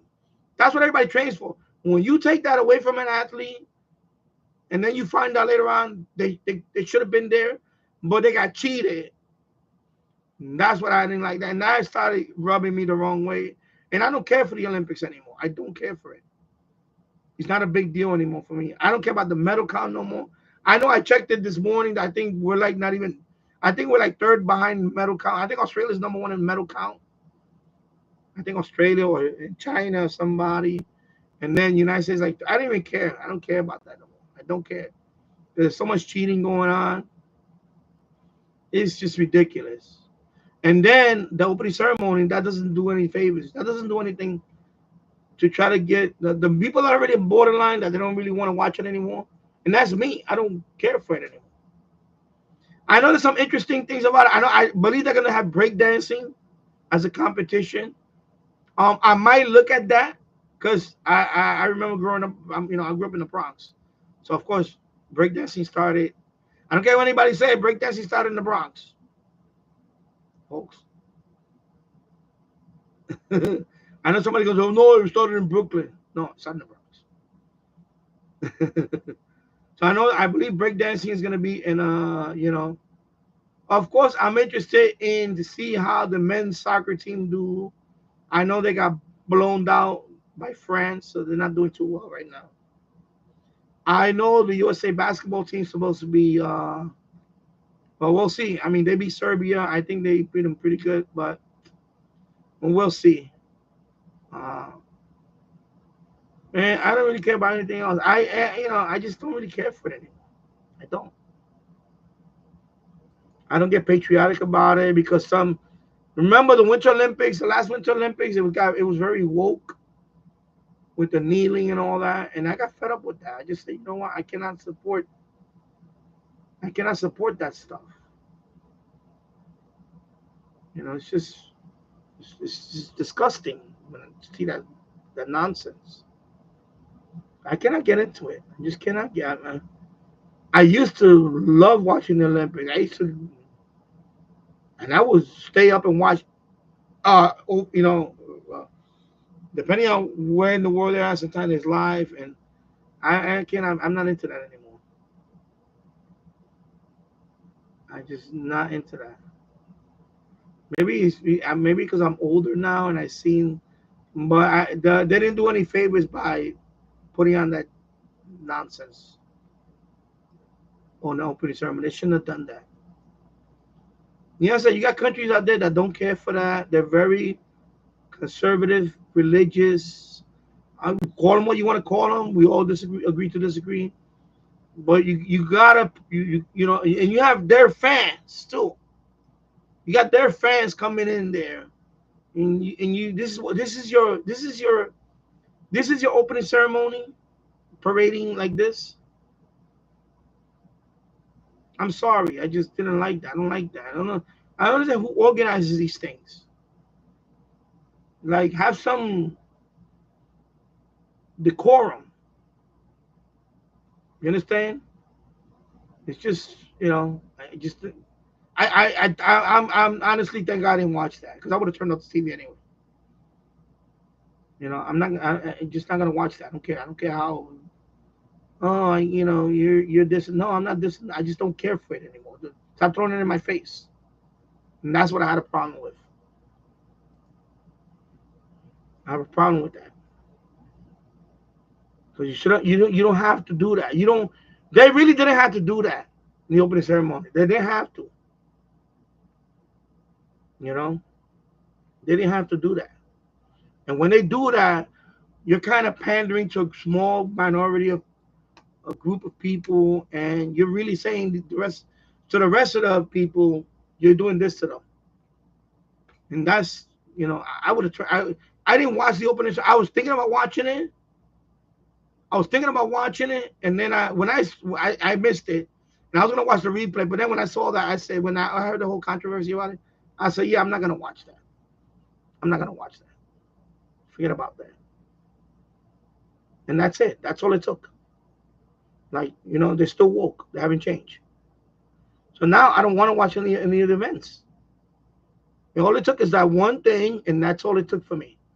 It just took out. It like deflate the balloon. Maybe I'll come around in a couple of days and watch. Maybe And another thing like the baseball, for example, baseball. Baseball is no longer in the Olympics, right? Now they have the separate World Baseball Classic. Like things like that, like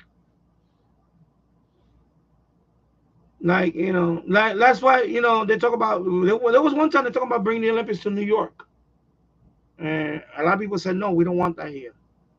We don't want that. We don't care for it no more. It costs too much money to put up all this stuff for the Olympics. Look what happened in Brazil, in Rio. It bankrupted the country. The last Olympics, and not the last one, but before that. I guess anyway, the one they had in Rio bankrupt the country. They haven't recovered from that yet. And now, if you look at videos now of the old stadiums, some of them they were like little special event stadiums, they're crumbling. They're already crumbling, falling apart. It hasn't even been 10 years or whatever it is. So yeah, I think to me it's I don't really care for it anymore. Especially when they involve stuff like that, like cheating and all that. Like some countries just cheat.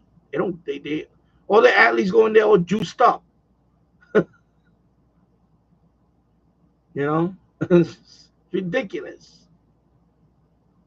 And then that's what happens. You take the podium off somebody else that should be on that podium. You take that moment away from somebody else that should have been up there, but they cheated. And that's what I have I really have a problem with that because, that happened to was it 1976 Olympics with the men's basketball team? They lost to Russia because of the official they had a stupid official and I think he was from one of those countries. He clearly was favoring the Russians. So they cheated. They cheated. And the USA never went to get that silver. The Russians won that gold that year. And the USA didn't even go to the podium. The silver medal is still in a vault somewhere. None of the players came up there to get the silver medal. They said, they went like this, F you, Olympic Committee, we're not going up there. Because you guys cheated. And to this day, and then of course a few Olympics after that. Because that's the other thing that was really stupid at the time. Every country in the world had professional athletes except us. We had amateur athletes. I mean, in other words, they weren't getting paid. So our college kids would play in the Olympics, and they would play against grown men. In like, for example, basketball. And even though USA would win, but finally it was ridiculous. And then when USA said, you know what, the Olympic USOC, whatever it's called, finally said, you know what, we're gonna allow professional athletes to play. Then we had that first dream team. But I just don't. It's not the same that it was in the Olympics. Lost its luster a long time ago for me. Probably in the 90s. I think the last great Olympics for me was 92. Barcelona. I'm gonna say 92. 96 I wasn't crazy about 96. 92 for me. I think Barcelona was the last. For me, it was the last. That was in Barcelona, Spain. That was the dream team, the first dream team. I think that was 96. I didn't care for 2000. Didn't watch at all. So you see the pattern. I think after 92, I was done with the Olympics.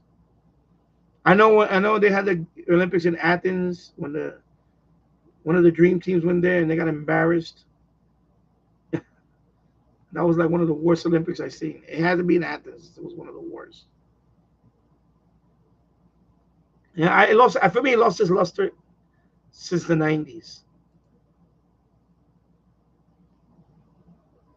Oh yeah, hello, my Ready Dix. I hope you're doing well. Yeah, that was the greatest team. And every team after that compares them to that team. That was the greatest play. That was you know what, Tasso? The 2008 Beijing Olympics. That one was pretty good. You know what? I forgot about that one. The opening ceremony was awesome. I love the opening ceremony with the drones and all that. Oh, that was I remember with the drones. I think they did with the drones and all. Was it the drone? No, not drones. No, not drones. I'm thinking about something else. But yeah, that was that. Yeah, you know what? That Olympics was pretty good too. Yeah, and actually that dream team, that was Kobe's. Kobe was in that dream team, the Beijing one. That was. You know what? I'm gonna take that back. I think 2008 was pretty good. Because I watched that one. I remember I enjoyed the Beijing one. Yeah, that was pretty good, Beijing. Of course, Beijing don't play that. You're not gonna have that nonsense in Beijing, like what happened in France with that stupid display. That doesn't fly well in Beijing. That's probably why, Keep it clean, people, with the ceremony, or you end up in a gulag. Don't bring that nonsense over there. Probably that's why. But it's 2008. That was before. Actually, it coincides with who we had here in the White House in 2008. Because after a certain president, the war started getting it got really woke over here. Yeah, Obama. I even voted for the guy. Worst president we had since this knucklehead right now. Sorry, folks. Truth hurts. Suck it up. Yeah.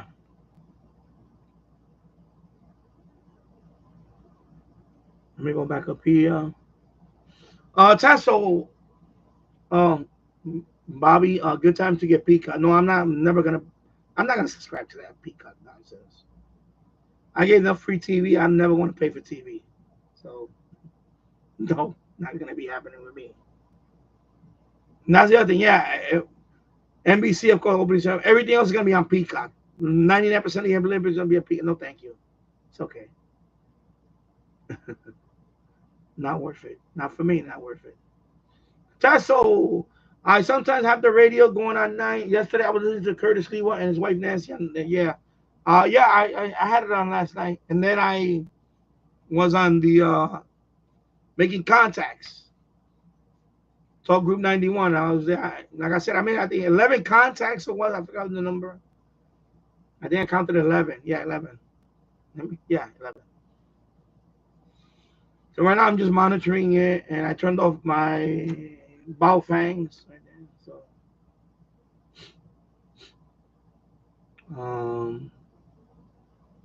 yeah, people calling in. Yeah.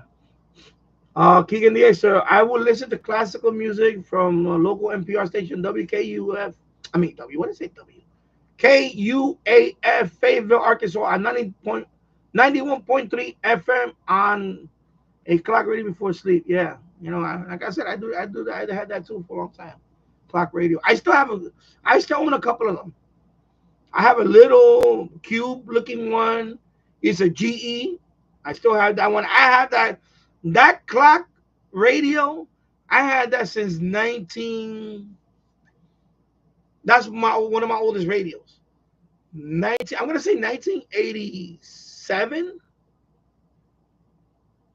I bought that around 1987, I believe. Because I bought that clock radio because that would wake me up in the morning when I used to go jogging. I was training to go into the Air Force. I was jogging every day because I was getting ready for basic training. And I used to enjoy running, man. I need to start running again, or at least go walking. Now look at me. So yeah, so in 1980s, I still have that clock radio. Where is it at? Where did I put it at? I don't remember where I put it at. I'm gonna locate it. I'm gonna plug it in and play it. See if it's still. Yeah, I still have it. I know I still have it. It's upstairs somewhere. It's a cube.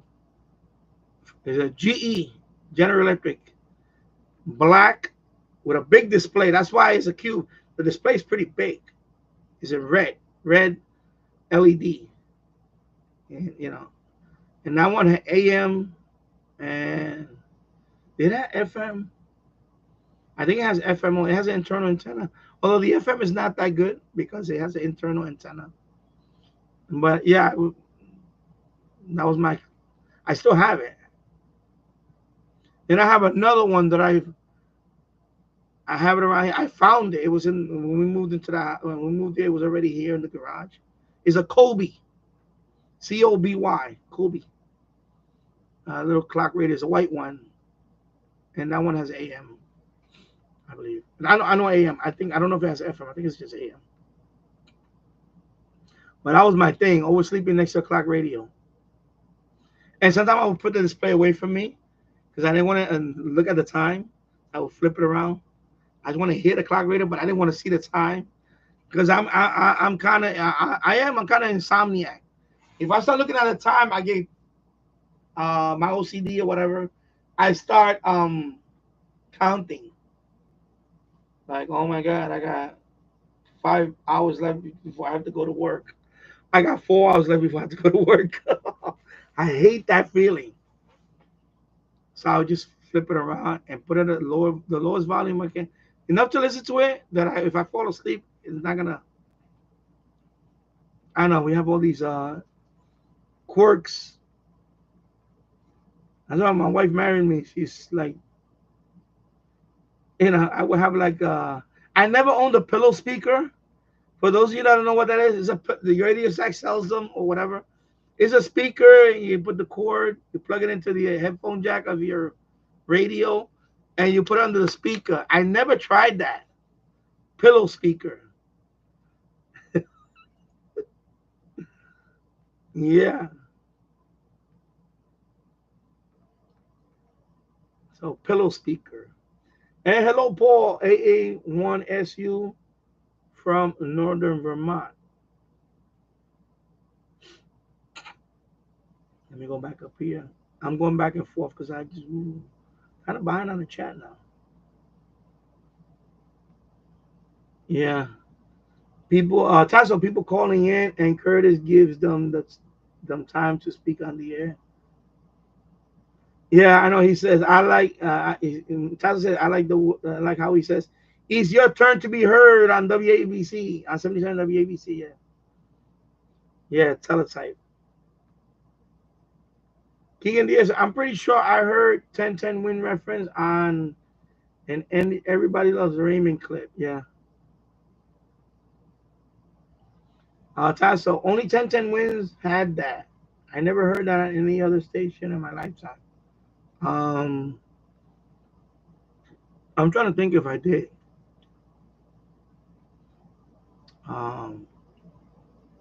No, yeah, I think 1010 wins.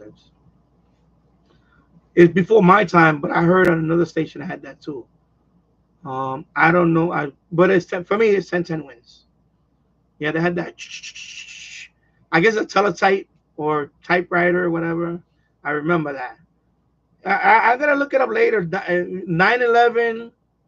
Like, and any audio clip from 9/11 from 1010 wins, you're gonna hear it. You can hear the typewriter. So that was the original. You hear that stuff. If you go to archive.org, you might find it there. You can find old 1010 wins audio clip or something like that. Or even YouTube probably has video on that of the audio. Yeah. Keegan said when Ray was in the car. Okay, when he was in the car. Keegan is 880 WCBS. I heard here at least once. Okay. So you don't get them on a regular basis, one or the other in Arkansas? Oh, I see why. Okay. No, Tasso, did you? Let me read you. Did you get 770 ABC during your trip when I was in Virginia? No, they kind of faded away. I'm sure at night. At night I did hear them. At night I heard them. I hear them clearly at night. But I'm talking about like during the daytime. I was surprised that 1010 winds made it all the way down to Virginia in the daytime. I guess there's nothing on 1010 nowhere near the DC area, if I remember. I think that's why. Sometimes if there's nothing nearby, they don't come in clear. And I think 1010. No, not 1010. Was it? No, not. I keep saying 1010. WCBS 880 was the one that was coming in the daytime. When we left the hotel room, I put on 1010. There was nothing there. It was static. When I put on 880, I was like, wow, WCBS is coming in already? All the way down here in Virginia in the daytime. Because we checked, the hotel, we checked out around 11 o'clock in the morning. Right before 11, we checked out of the hotel. So right there, we went in the car, maybe like about an hour into the trip. On the highway, I started going down the dot, and CBS was on. I was like, wow, WCBS already? So that's a powerful station. Not only because 50,000 watts, but it just made it to Virginia in the daytime. I was like, wow. So yeah. Uh, what the hell? Oh, tissue phone. Uh, let me look at the local time. I'm sorry. 4:20. Okay, it's 4:20. All right. 1 hour and 44 minutes in the books. 9 people watching. 12 likes. Thank you for watching. And Keegan Diaz said usually KRVN or KJOZ on 880 here, depending on the time of night. Okay.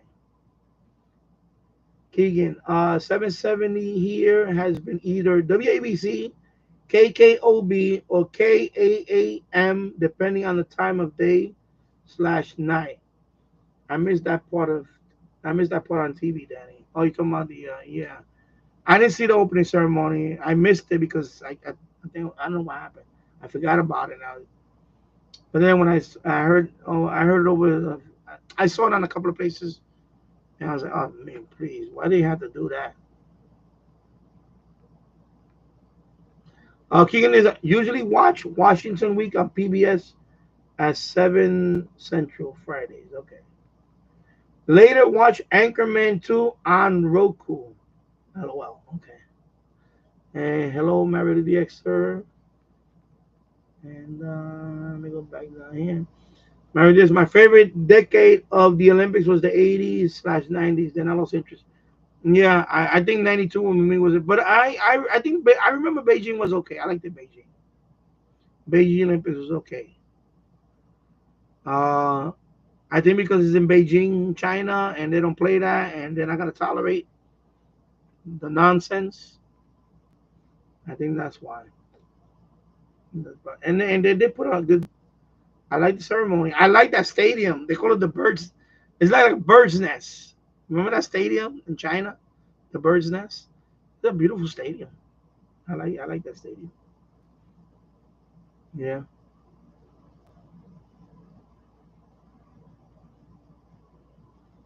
And Paul says checking in for another reminder. Honey, to do list is done for today. Mine no. I got towels that I gotta hang up now. I gotta hang. But I don't want to just. I don't want to keep the stream. Actually, you know what? I'm gonna let me put the audio on here, and then I'm gonna go hang some towels. I was gonna turn on this one. This is a scanner, folks. If I turn this one on,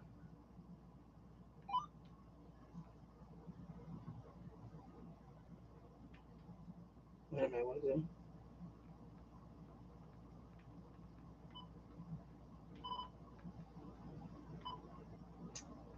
All right, forget about this one. I'm not doing this one.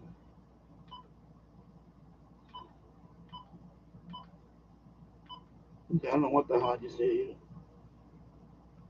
All right, here we go. Anyway, let me turn it off. I gotta memorize the scanner thing. Anyway, let me turn on this one for a few. I'm gonna go hang some towels because I want some towels. We're in winter, so it's pretty cold most of the time now. Not like you, who's in quite a warm there at the moment there. If I didn't mention it to you, if you hadn't heard, my radio is a Garfang DM1701. I'll be right back. It's a local hotspot, my own hotspot here in my house. It's about 5 meters away from you, transmitting 50 milliwatts into the hotspot there. Raspberry Pi hotspot. So that's about it from my side, Lucas, and really a nice signal. I said to you there, 5959 copy here, and I have confirmed our QSL on QSL.com. I'm having a bit of a problem with LOTW at the moment, and as soon as I can get it sorted out, I will post it up there as well. Yankee Bravo 1 RVH, I'm wishing you the best 73s. Have a very, very nice day today and a very good week ahead for you and your family. Yankee Bravo 1 RVH from ZS2 Golf Kilo, waiting for your final, best 73s. Roger that, my friends. Glenn, thank you so much, Glenn. I'm really delighted to have you this morning. Yes, my friend, now is local of the word is really good now. It's already recovery. I really appreciate it if you will confirm on LOTW and QRZ.com, but I prefer LOTW actually, my friend. Yes, using the DMR really simple. I'm only using a hotspot, homebrew hotspot, and can have transceivers, Motorola IR, C266, all really effective and affordable and cheaper compared to HF Hamsack. Okay, my friend, I wish you all the best and your family there in South Africa. I hope I will catch you later here on the DMR, or who knows, sometime I can catch you on SSB, my friend. Thank you so much, and Glenn, I wish you and you the best in Zulu Sierra 2 Golf Kilo. This is Yankee Brockman, Radio Delta Hotel. 73, greeting from Indonesia, my friend. Bye-bye. Voltage 73.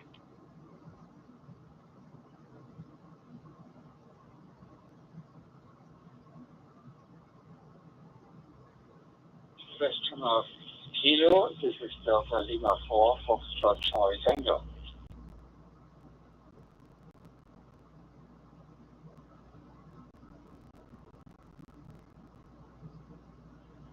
Delta Lima 4, Foxtrot Charlie Tango. Just repeat who you were calling there, please.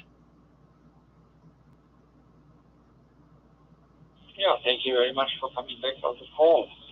The call sign here is the Delta Lima number 4, Foxtrot Charlie Tango, DL4 FC. For November Sierra.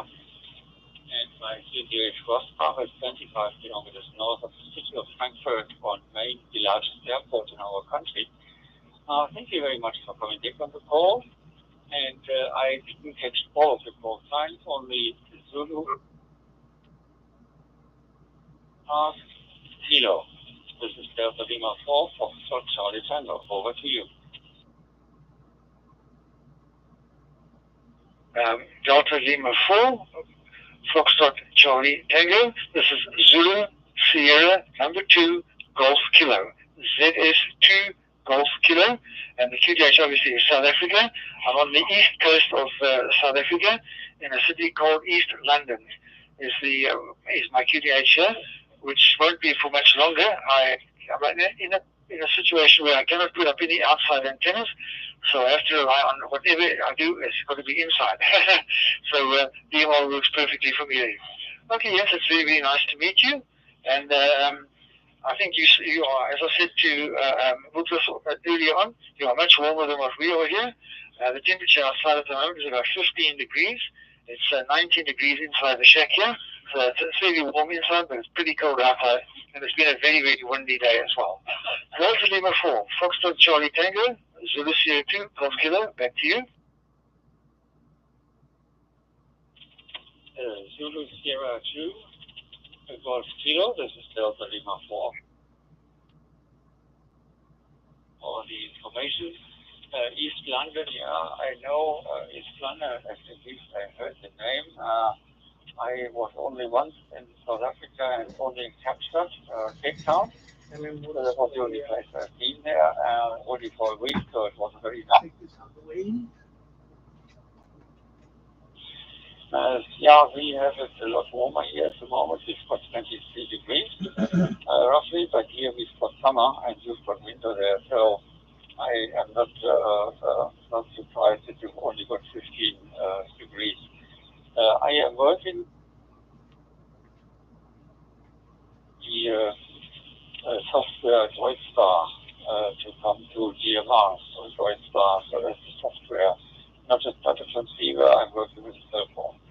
So great to hear you for the first time, and I will log out.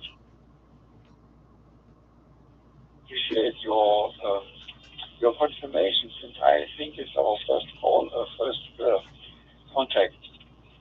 Thank you very much for the very nice contact. I wish you and yours all the best. And yeah, hopefully time is getting warmer, but at a later step,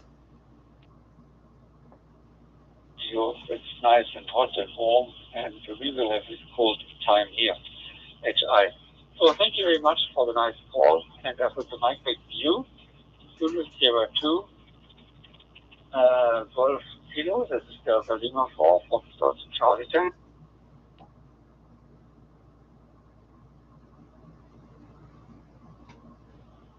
Yes, all right. No, thank you very much. Thank you very much, and I hope that you have a very, very good day tomorrow and for the rest of the week there. And thank you for calling me. Appreciate that. And I have already logged you on KLZ.com. If you will just confirm it, it will be there for you. Okay, I'm going to say 70C to you. I just wanted you to make a note there. You do drop out a little bit every now and then. You drop out for a second or two. Sometimes the longest is 3 seconds. During your transmission there. Not too sure what the problem is. Don't know if it's my hotspot on this side or it's on your side there. But on every one of your transmissions, you did drop out for a second or two. But otherwise, Q5 copy. No problems to copy you at all there. Yes, have a very, very good day, as I said. And all the best to you and your family.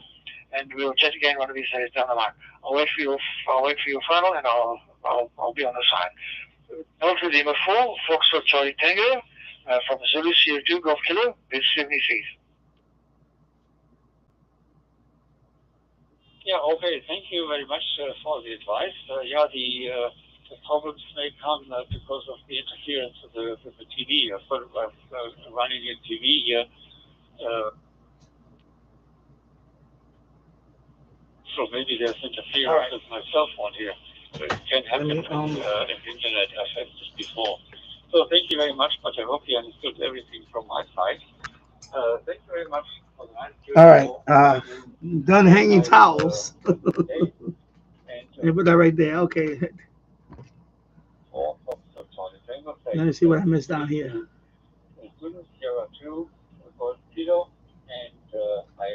Yeah, South Africa. Yeah, I spoke to him too. Thank you very much. Bye-bye. Zulu Sierra 2 Golf Kilo. Yeah. Glenn.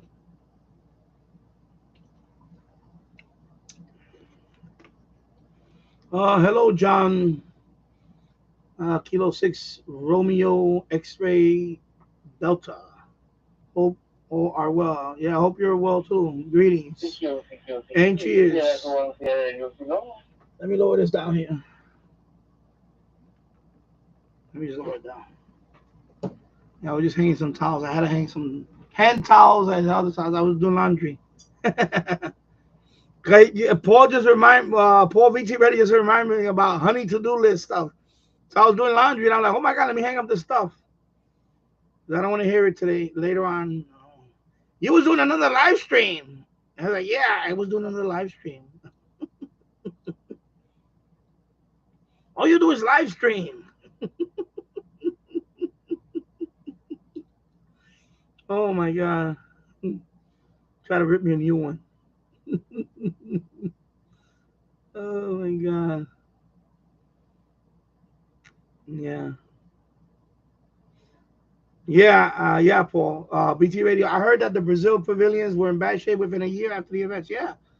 And it bankrupted the country. I mean, they spent so much money. Of course, there was a lot of corruption too with some of the construction. There was a lot of shady construction going on, and that you just mentioned. Within a year, some of that stuff was crumbling. It was there was a lot of corruption too. So when they started using quality cement, concrete, they were using some things like that. I saw the stuff about that. I was like, wow, it's sad what Olympics does to a country, or especially here. It literally bankrupt Brazil. And that's why we talk about, oh, we're gonna bring the Olympics to New York City. No, thank you. I don't live in New York City anyway. I don't care. But yeah, it's okay. We don't want that here. We don't really care for it.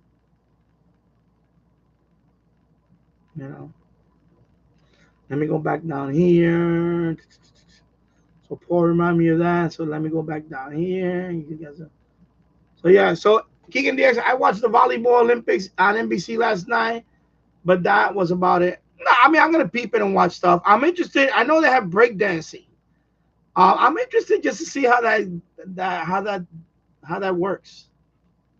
Breakdancing actually in Olympic sport. Wow. Things like that. Yeah. Yeah. King and yes, I have heard about complaints from other viewers regarding NBC's delay of live coverage in the past decade. Yeah, I know delay for prime time. I know, but that's because of obviously that's the time zone issue. Prime time in France is early here. It's still early in the day, so things like that. Not something that you can. There's it. Back then it was tape delay. Remember that it was tape delay. So things like that. That's just time zone issue. That you know, especially when the Olympics were in Asia, like in Japan or in China. There's gonna be a big difference in you know delay for prime time.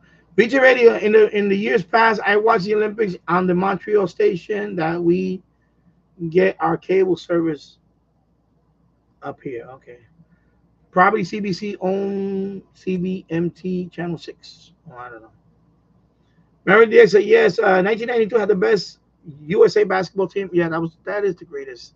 To this day, every dream team they compared it to the first one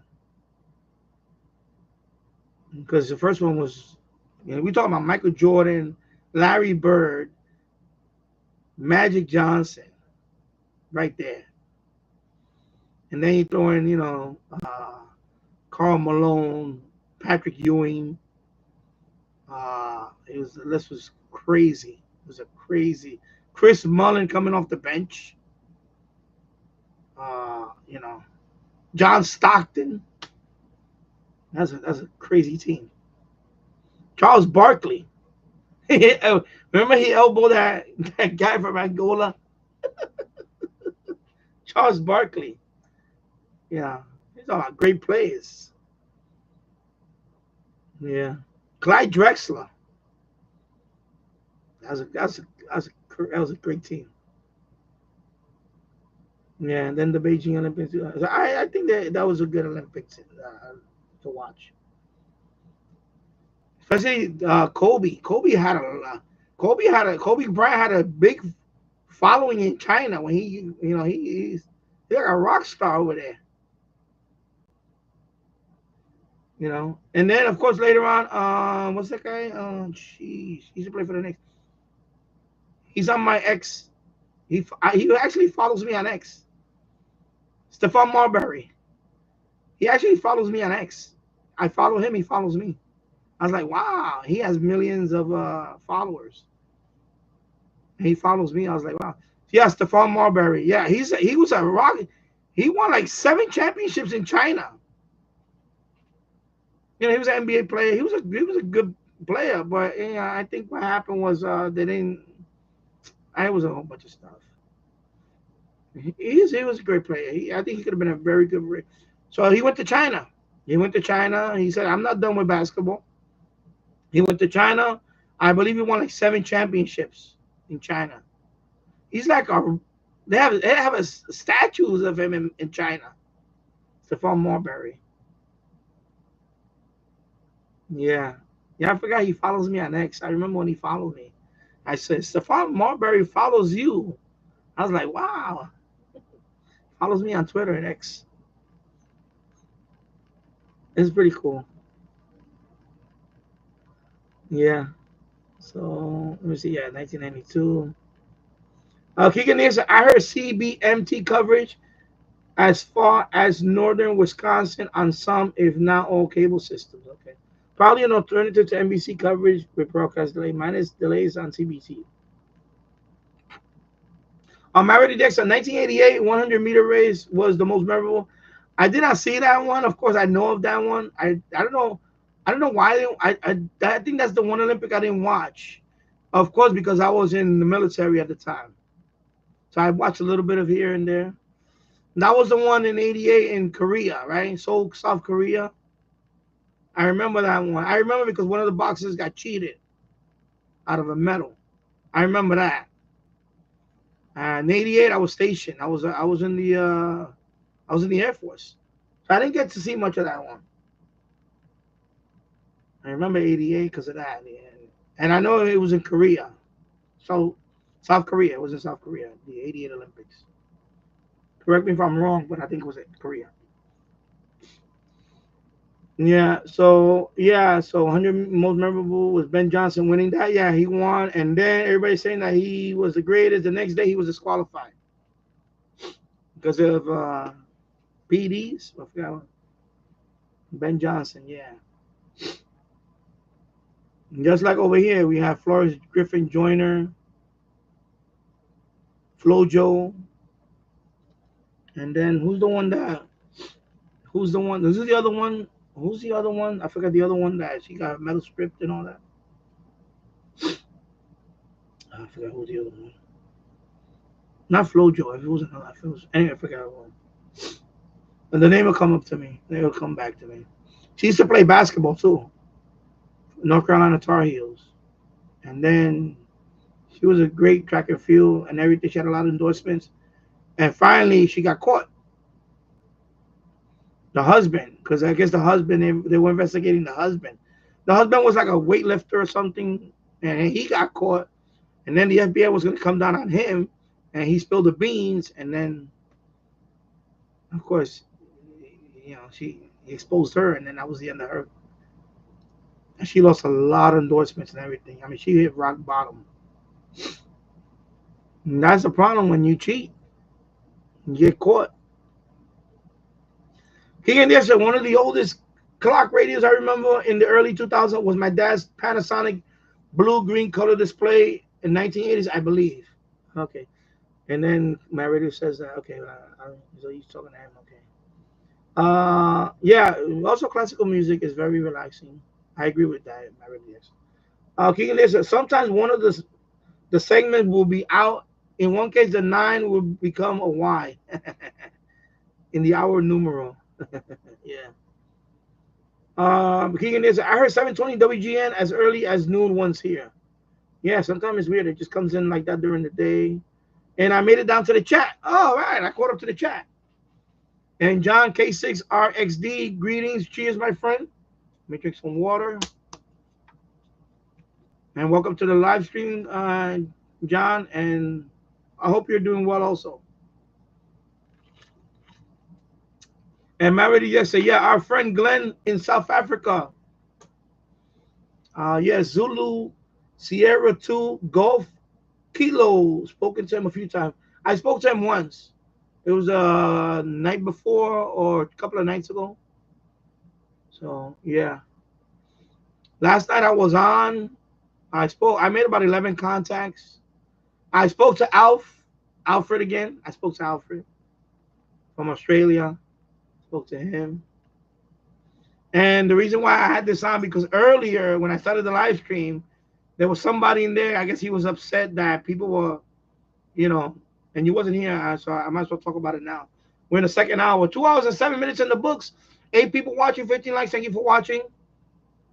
So earlier, there was, I guess, well, anyway, I looked up his radio ID. He doesn't even have radio ID. So he was complaining in there that people are jumping in too fast and they're loud. And then he said, especially you foreigners. That's what he said, especially you foreigners. And I was like, oh my God, here we go. Drama in DMR, Talk Group 91. Here we go. Drama in the Brandmeister Network. So, I was going to let it play. And then I guess he finally said his thing in. But anyway, it was, when I started the live stream, I guess he was done. So I wasn't hoping, but if he would have kept chiming in, you would have heard it. But anyway, he stopped after that. So he was just complaining about you have to wait a few seconds before, talking. And my point is, first of all, it's Talk Group 91. It is the most popular talk group in the world. Period. It's always active, especially now in the middle of the day. It's gonna be crazy active. So you can't wait a few seconds. If you want to talk, as soon as somebody's done with their conversation, you got to jump in. Otherwise, somebody else is going to jump in. That's the way it works. So the guy was complaining that you got to wait a few seconds. You can't even wait a few seconds. Last night around 2 in the morning, there was a couple of people that kept, I had to jump in. Otherwise, I couldn't talk to anybody. And there was a couple of people I wanted to talk to, like the New Zealand guy. He was on. I said, no, I want to talk to the New Zealand guy. So I was like, right there, boom, boom, boom, you know. And then the other guy from Malaysia, same thing. Because everybody wanted to talk to. No, there was a guy from Costa Rica. Everybody wanted to talk to him because I guess he's from Costa Rica. Costa Rica is a very small country, and everybody from the Asian countries wanted to talk to him, and even your the non-American operators. They were all jumping to talk to Costa Rica. So then I spoke to him, and then I believe he confirmed my contact. Did he confirm my contact? Let me see, Costa Rica. Oh no, it's not confirmed. Guillermo, that's his name, Guillermo. So yeah, so I was talking to the guy from Costa Rica, so I jumped in, and then I spoke to the guy from Colombia, and then he confirmed it. And so he was like, you know, like I talk when I talk to somebody that's I'll talk in English, and I'll say something in Spanish, and then he'll say, okay, muchas gracias y un placer hablar contigo, blah blah blah blah, you know. But I had to jump in, and that's the thing. That was at 3 in the morning, 2 or 3 in the morning. Talk Group 91. You still got to jump in. You just can't wait and wait and wait. No, it don't work that way. I know because this Talk Group 91. It's like it. Married the X. Everybody knows it. That knows that you get into DMR and the Grandmaster Network. It's the biggest group. That's it. It's always gonna be active. That's the QSO, what they call the QSO channel, whatever. Everybody's going there just to make contact. That's it. So this guy was just being a D bag, snap ahead. He's trying to be like, oh, but you guys need to slow down and stop being so loud and the microphone is popping. And then when I clicked on his call sign, it had no radio ID on the when you click on the call sign, right? I'll show you. Let me put it back here. So, for example, let me I don't want to show somebody's call sign. Sierra, this is Sierra 21, Sierra Radio Kilo, thank you. Okay, what's going on now? Okay, I think I need to. Oh, there you go. Okay, I just keyed up. Okay. So, if you go on the call sign, right? You're supposed to it'll show you your profile on Radio ID, right? The Radio ID net. You see your profile, right?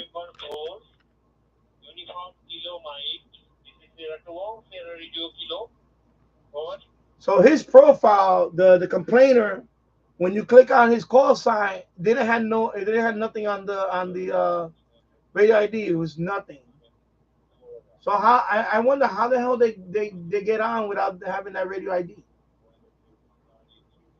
So basically he's a troublemaker, and then he has no Radio ID. So so that's what happened earlier. Married to the XR. I don't know if he's still. I don't know if he's still.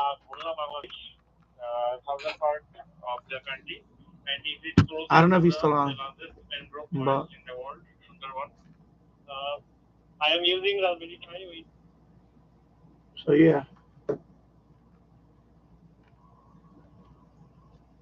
Yeah, so the guy was just, being and then when I clicked on his call sign, I said, okay, because he says he's Kentucky, whatever. I was like, okay, whatever. I clicked on his call sign, and there's nothing there. I'm like, okay, first of all, why are you even in here if you don't even have a radio ID? So, and here's the problem: you're always gonna have these knuckleheads. You're always gonna have these knuckleheads roaming around.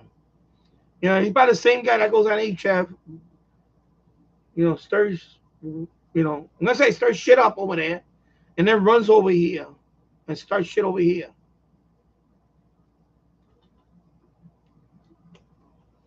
Like my thing is, you know what? If you want to talk to someone, just talk. Just go in and talk. He's like, well, you gotta wait a few seconds. No, you can't wait a few seconds. I let it play. You saw. People don't. You can't wait a few seconds. Somebody already. There's always. As soon as two people are done, the next two people come on. Like that. Bam, bam. It's nonstop. The guy just wants to be a. I'm gonna say he just want to be a dick. He just want to be a dick about stuff and just I call him shit starter. That's what he does. Just you know. His profile was like this. Nothing. So I'm thinking he doesn't have no radio ID then. Then why is he in the chat? So I don't know how they get in there. I don't know how to get in there without having. I don't understand that. I have to look into that. How they get into there, and then you see some with numbers only. Instead of showing the call sign, it just shows numbers. I'm like, I know Mary Jackson brought it up earlier about that in an earlier live stream. Now maybe they got banned from the either Radio ID .net or they lost their or Barmeister Network ban. I don't know how that works. It's like I'm new to this stuff. I'm new to this digital voice.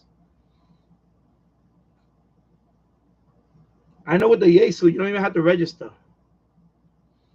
See, with DMR, you have to register. With DMR, you have to register to use the Brandmeister Network, you have to register. You have to get a radio ID. So you have to register for that.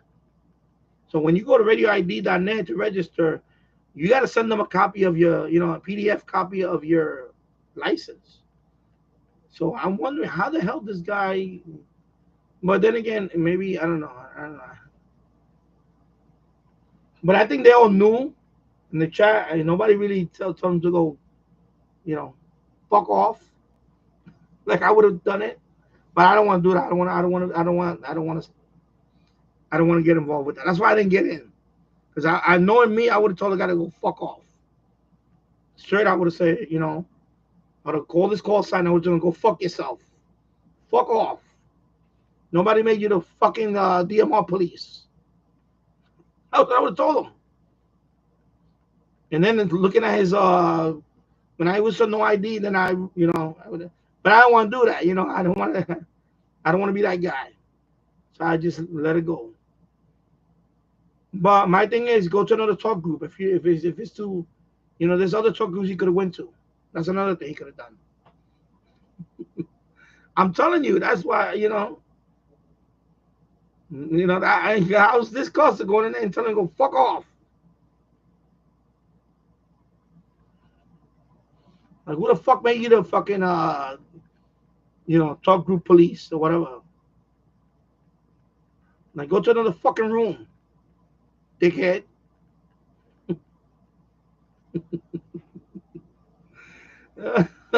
Me, I would have just blah. I don't want to do that because and then others see me like that, and then then you get kind of blacklisted. So yeah, I know PG Ready went out the window when I came on, because I was showing the tassel. I showed the call the account, the call sign. Now, he's been gone. He's gone. But earlier when I started the stream, he was down there. Because I was gonna talk. I was gonna talk to somebody. Yeah. He's one guy from Kentucky, married to the extra. So that's why I started, when you see the live stream earlier, when you see the replay, I started there because I was gonna talk to somebody. But then he jumped in. As soon as he jumped in, I said, okay, I'm not gonna say anything because I know me, I'm gonna say something crazy to him. And I said, you know what? I'm not gonna get involved. Yeah, he went in there and started saying that he was in there. First, he said that he 3 times And then the last time was when I started the live stream.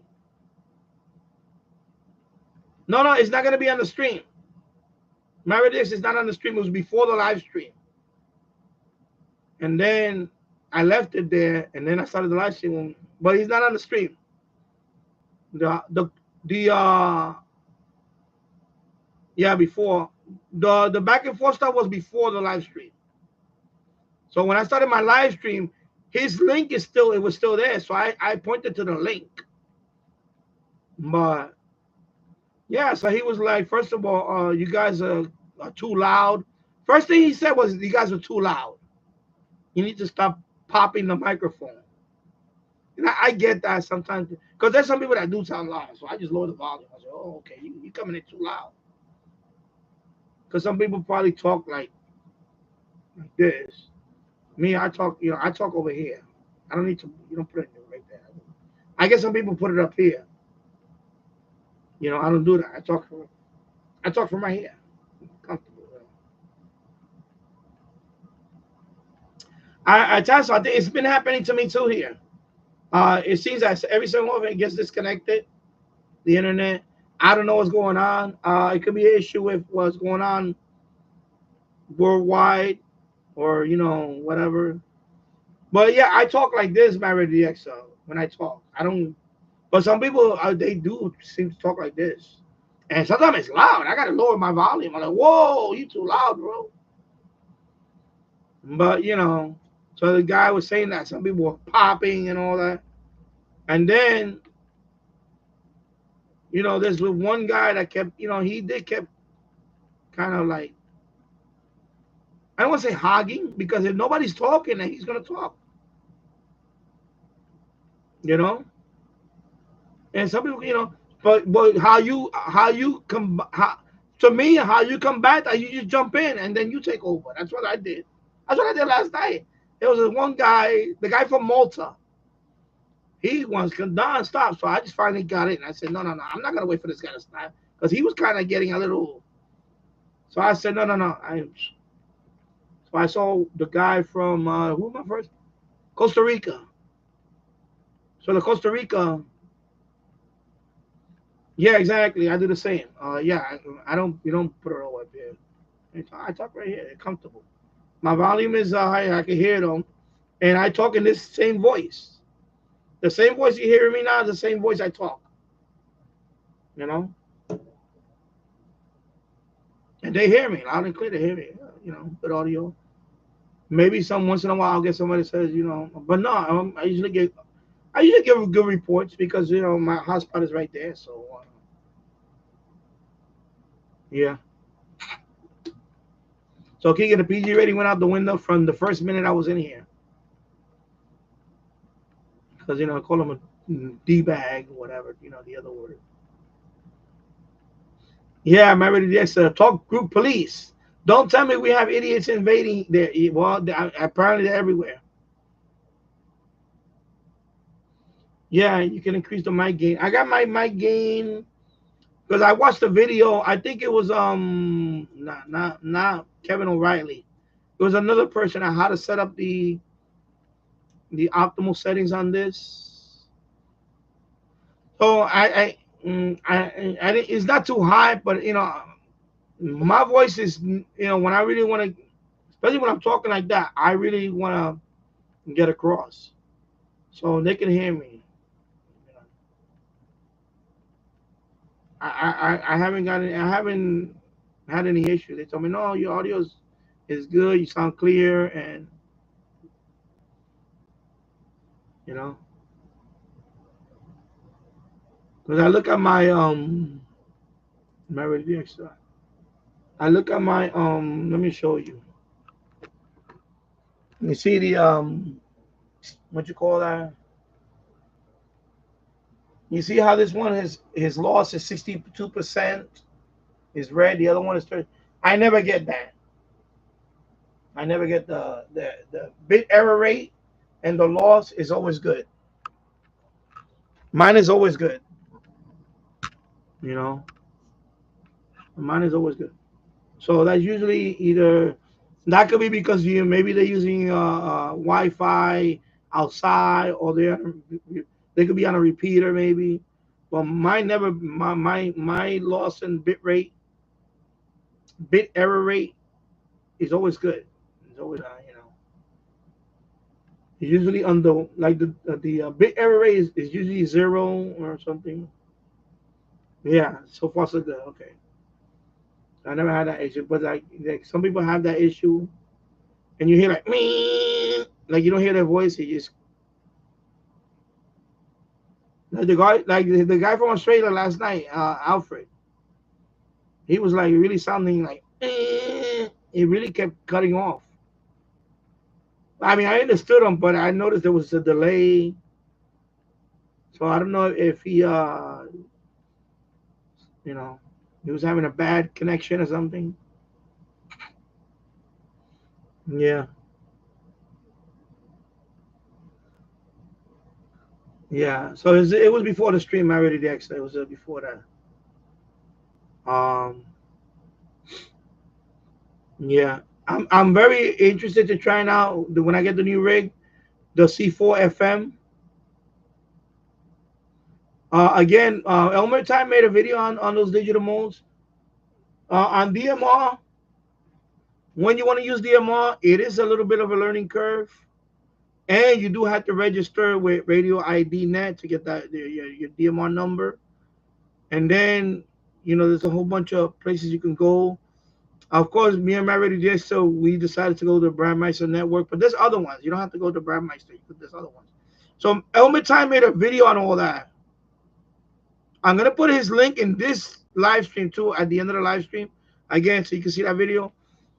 And he breaks down each of the digital voices. This is DMR. ICOM and Kenwood has D Star, and Yesu has C4 FM, or also known as System Fusion. So with System Fusion, you don't have to register.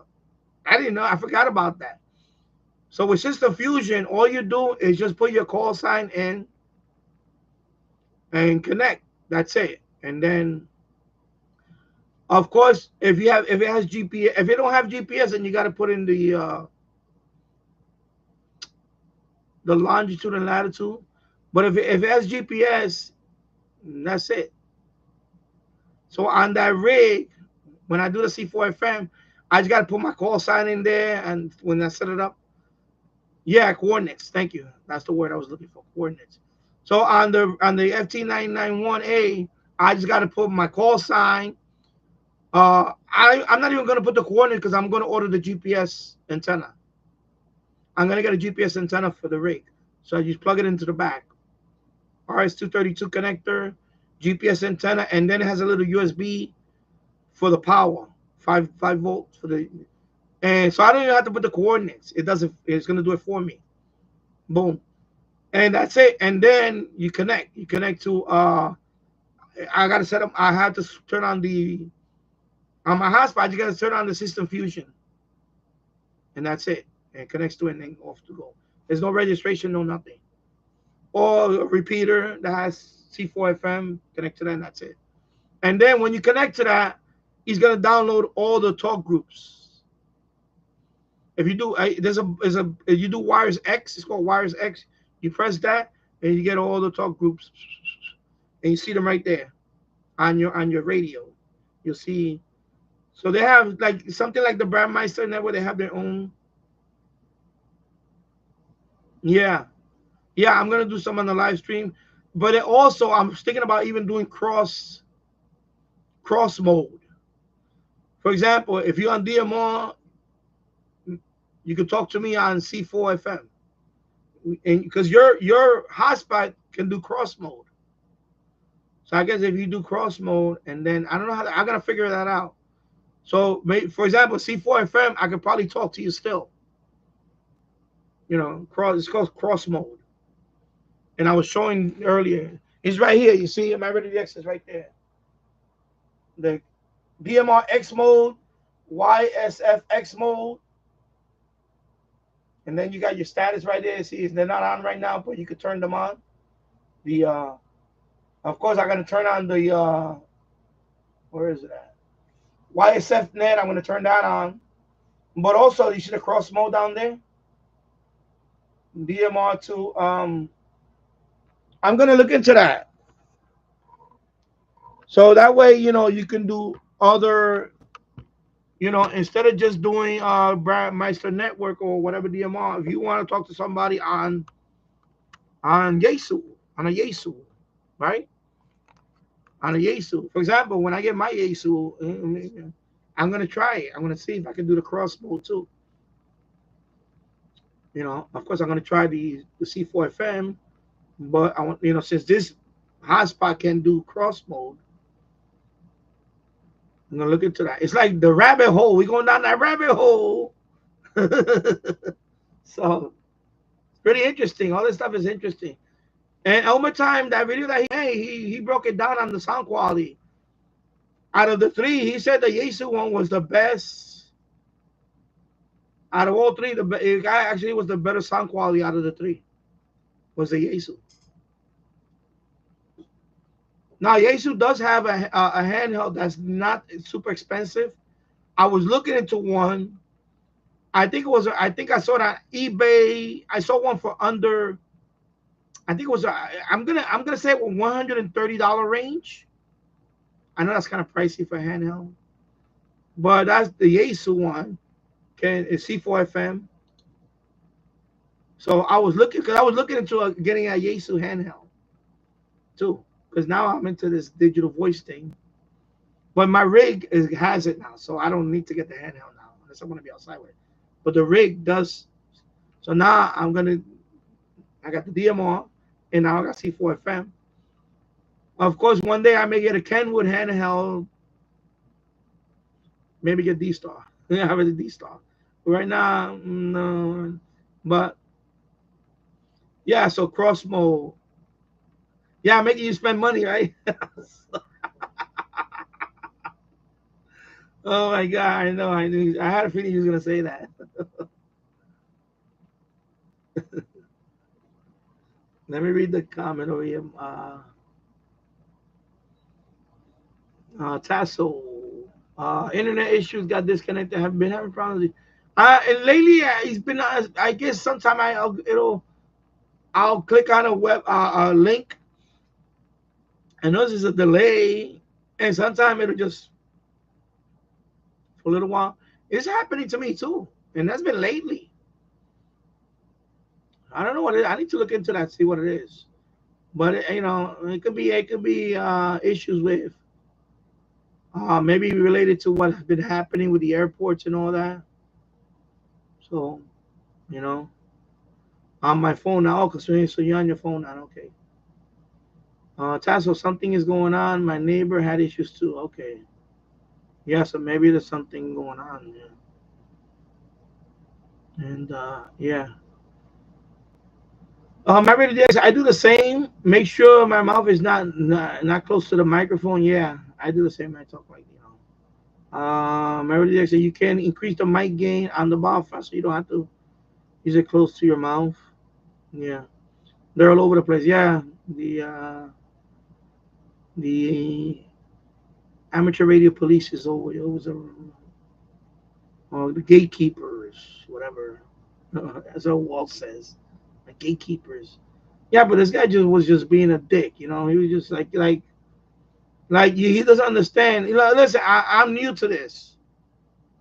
I'm going into year 2 of my technician license, but I'm new to this DMR thing. It's only been a couple of weeks or so, a few weeks now, 3 weeks. What is it that I just got?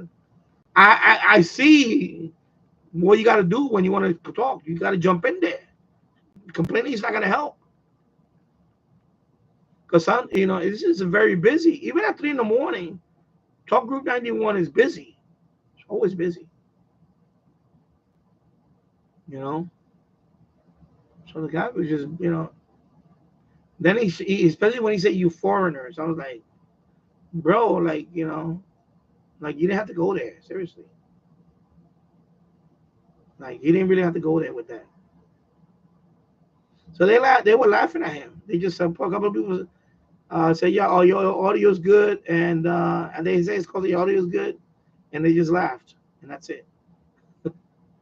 They took the high road. That's why I didn't jump in it, because I was like, you know what? I don't want to say something. I don't want to say something I'm going to regret. I said, you know what? I'm going to stay out of this one.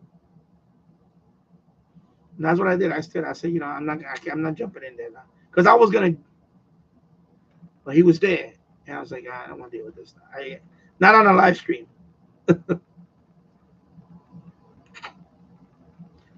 Yeah, they're all over the place. Yeah, I always check my BR too. So far, so good. Exactly. Play safe. Yeah. Coordinates. Yeah. So I gotta order the GPS mic. You know, it's like I see that AliExpress for like $28. GPS mic. So I'm just gonna hook that up. If you don't need that, you could manually put your coordinates and then that's it. It'll save it and that's it. No, I just want to have it. Plus, if you ever need to take a mobile with you, the GPS, of course, it's GPS. So when I get the rig, I'll do the unboxing. When I get the GPS, I'll show you how I install it and the setup. You know, I'll make videos on all that. I'm gonna make videos on all that stuff. So if you ever do get a rig, or if you get a handheld that has GPS, if you get a handheld that has GPS built in, then you're good. And it's just you know, it just tells the other operator where your location is. It also tells you the distance in kilometers or whatever miles. It's things like that, little thing. But it also, you don't have to, wherever you go mobile, you don't have to input the coordinates. It's automatic. That's what the GPS is for. Especially like me, you know, I travel once in a while. So, you know, if I go to Virginia or, you know, like, not, you know, if I go back Indiana or wherever, I don't have to manually put it just, you know, automatic. Or wherever I'm at, it'll update the coordinates. You know. Meredith, I look forward to you doing C4 FM and Fusion on your live stream. Yeah, I'm gonna do that. Never done cross mode either, so it'll be a first. Yeah, I'm gonna look into that now. So you know, I'm gonna put the link to Elmer's video because Elmer Time's video. Watch it. He was the first one. Glamham, of course, was the one that did it on a live stream. Well, he was the one that first talked about it. Like, what exactly is DMR? He talked about all the digital voice modes. So he said, what is DMR? What is D-Star? And that video, if you haven't watched that video, you should watch that video. It's a good video for you to learn on this stuff. Because there is a learning curve toward DMR. DMR, there is a learning curve. On D-Star, I heard it's not that bad. He mentioned all three. He has all three. So the easiest one is System Fusion.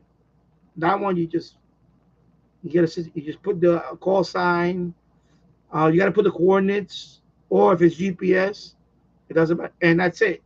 Connect to a C4 FM hotspot or a repeater, and that's it. You're off and running.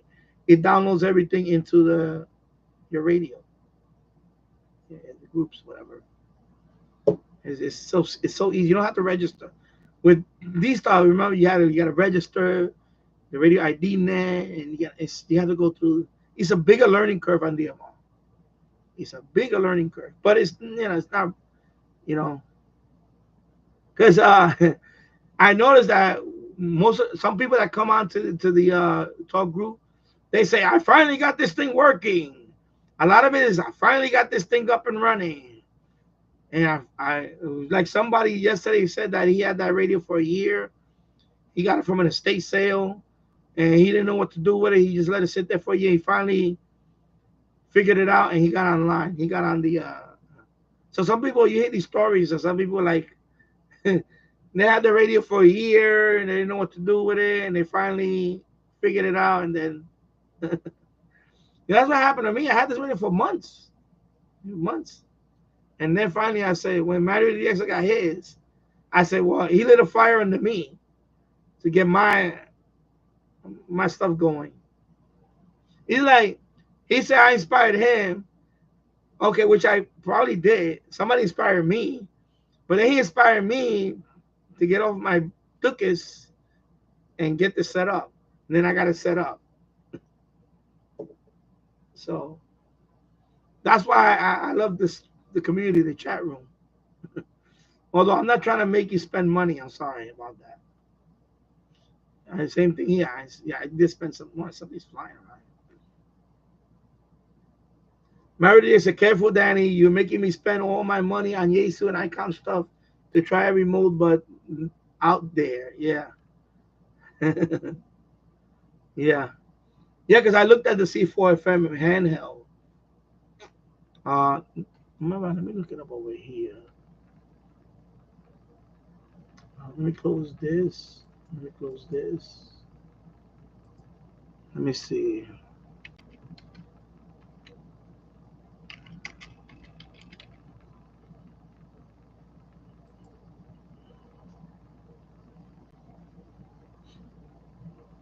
Oh, they have one on DX Engineering for $94. And then let me see. That's a Yaesu FT4XR. Let me see. No, let me see if that's even. Wait a minute. Let me see.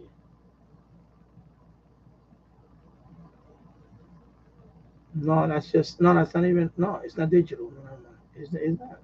Is it? Let me see. No, that's just FM. That's not digital. Yeah, that's not digital. My bad. Yeah, so it's just FM. VHF, UHF. Yeah, okay. That's what I was wondering. Because I know I would have saw that one. I probably would have. Because I was looking for one. I think on eBay I saw it. Let me look at the ones that are here. If I go to shopping, let me see what comes up. Yeah, see, they're not cheap. We're talking about, yeah, they're not cheap. eBay. Yeah. AliExpress has one for $233.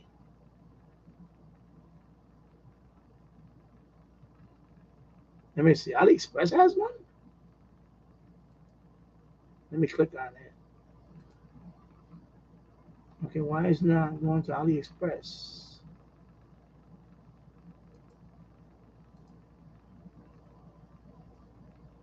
Okay, something's going on now. Why when you click on the link, it doesn't? Okay, you know what? I'm just going to go to close that. I'm going to open up AliExpress and see if it's, for some reason, not letting me go there. So, okay, don't allow.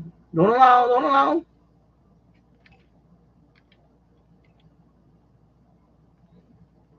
Let me see.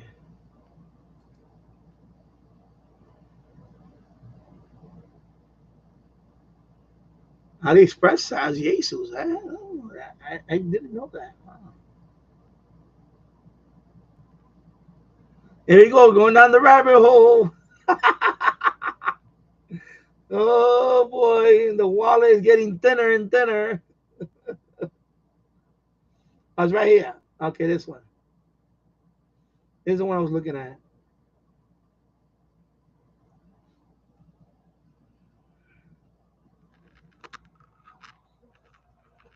So it's $239.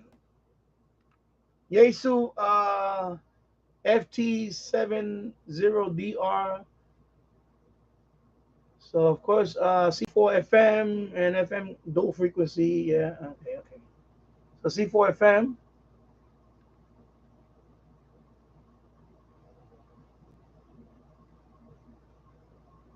I don't know if that was the one I saw. Okay, let me look at the specs right here.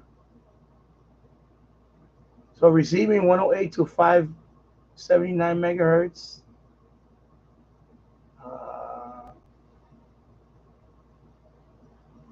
VHF, UHF.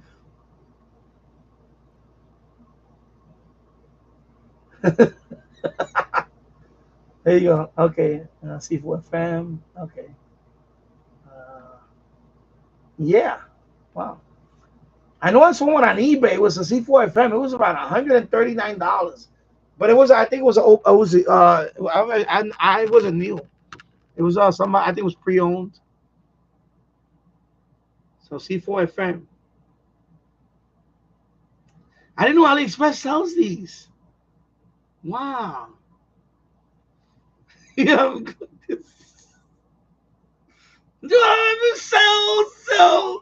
Sell more crypto. Sell more crypto.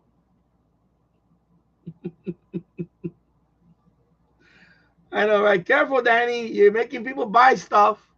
I don't get commissions for this stuff. Oh my God. Let me see what's the other one. Let me show you the other ones. The Jesus. You see the, I didn't know they sold. I didn't know AliExpress sells Jesus. I never looked at a Jesus on AliExpress. You know, AliExpress got some great prices. Sometimes they have those crazy prices. So, but these are not C4 FM. These are all just analog. This one. No, it's analog. Okay. I was like, what?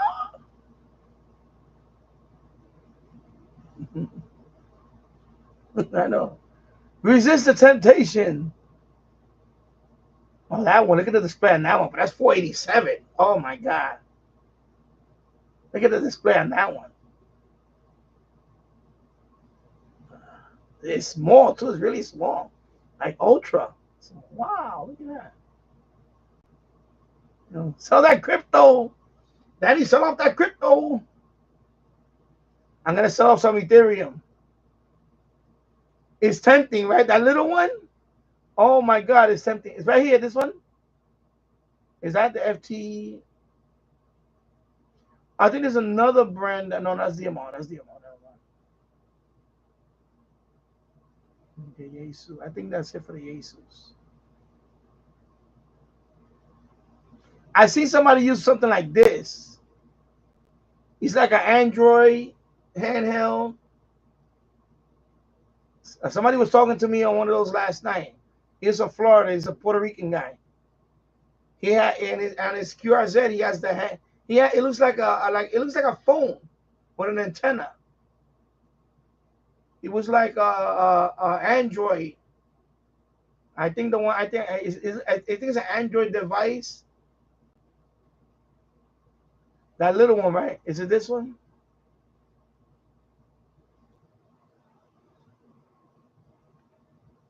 Yeah, I gotta show you his. Let me put it back here for a minute. Yeah, it looks like a smartphone with an antenna. And it's touchscreen.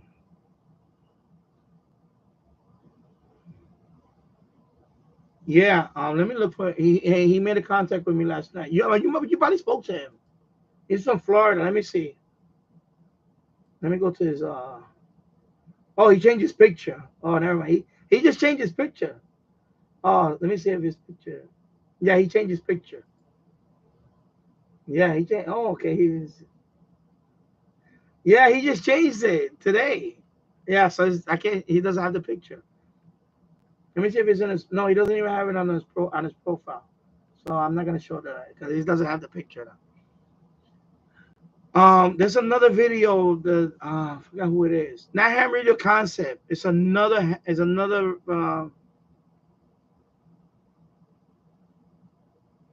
Is it ham radio dude? I have to look for that one.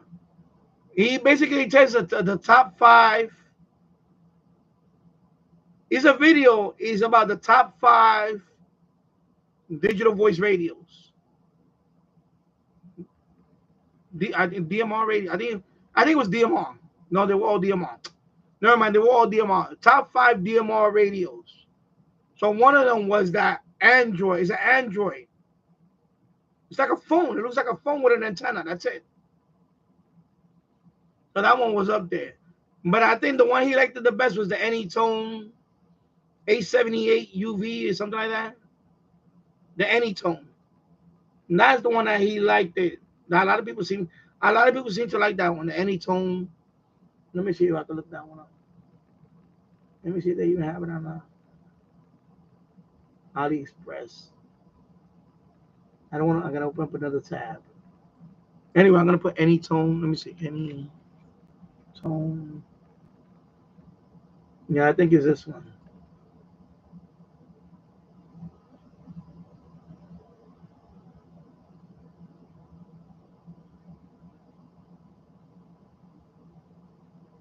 Yeah, E78. Yeah, I think it's this one. The A78. A lot of people seem to like that one. It's $200. It's not overly expensive. That's the one a lot of people seem to like.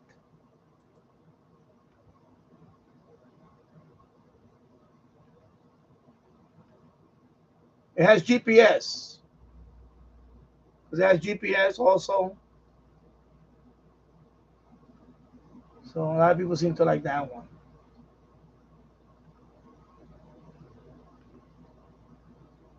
I'm trying to see the smartphone. The smartphone one, I can't remember what it was. I have to let me Google it. I have to Google it. It's a smartphone. It looked like a smartphone.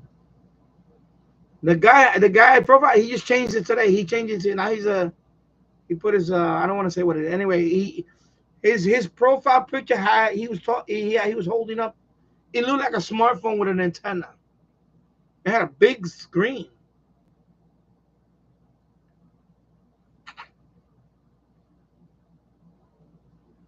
Yeah. Married and said, "Hey, watch it." Showing all those Reddit boy calls. This affects me too. Tasso says, "Yeah, I'm getting the H2. I was looking at some Baofangs. I may be getting that license soon." Yeah. My advice, if you're gonna get the radio, but the problem is the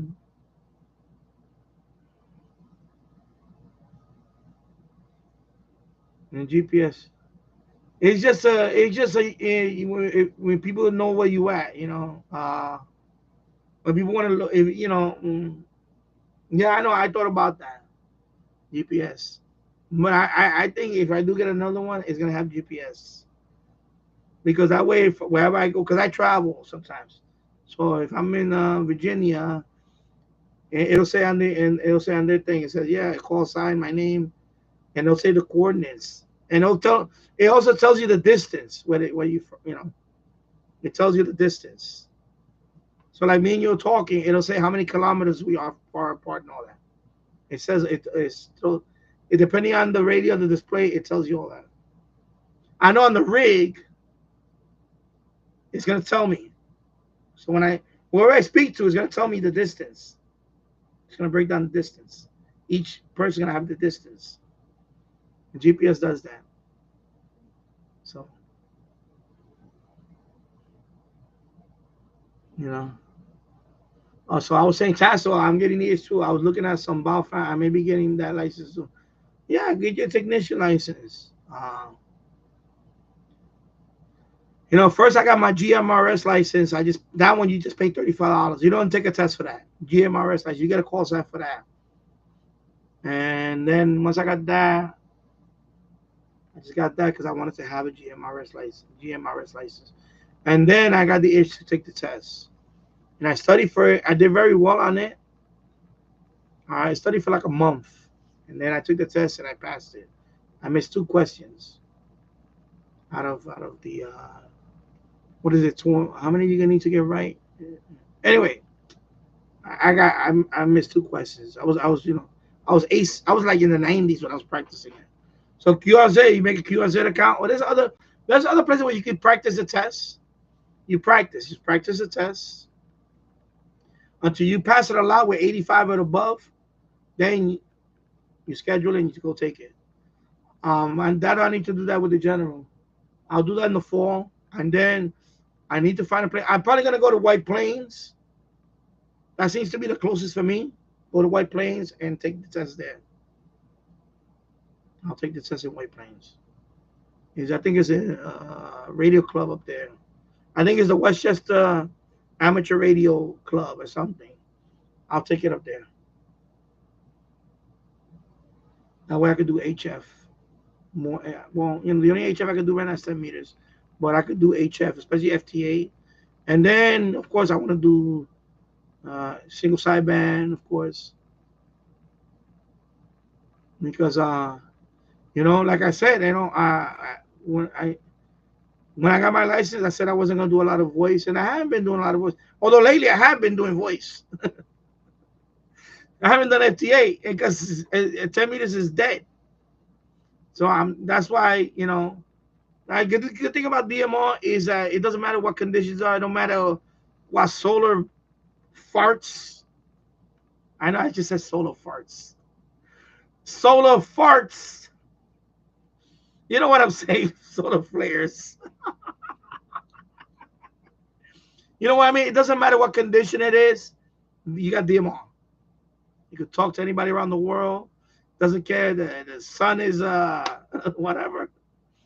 Farting, burping. It doesn't matter what conditions are. You can always talk to someone around the world. That's the beauty of it.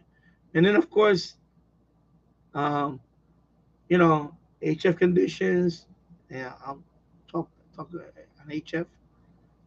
Yeah, so you get the best of. So I got FTA. I could do all my stuff. On the rest of the band, I could do FTA also. And I'm a very introverted person. And like I said it 2 years ago. It took a lot for me to start doing live stream. Mustered the courage to do live stream, and now I'm glad I'm doing it. Just like my Radio X, I remember, he said, when I started this channel, I was not even talking in videos. I was just showing reception reports. Then I finally started talking in the video. Then finally I showed my mug, my beautiful face. And then here I am. Now I'm making contacts around the world. Last night I was chatting to a few people. So, and tonight I'm probably gonna go back on there and chat. Talk to a couple of people. Like almost every night now. I'm monitoring. Sometimes I'm working here doing something.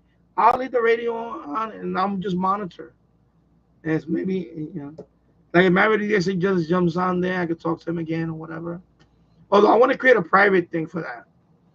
So that way we could talk for a while. Because I need to do that. How to make a private.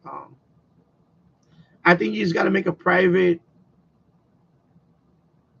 like a chat, and then I think you just invite that person, and then and of course you got to put when you do the on the CPS, you got to put private call, and it designate as private.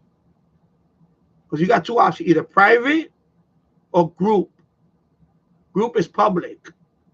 You say no, I want private chat, and then you just private. I figured that out. I'm still learning this little thing here. I'm still learning this one.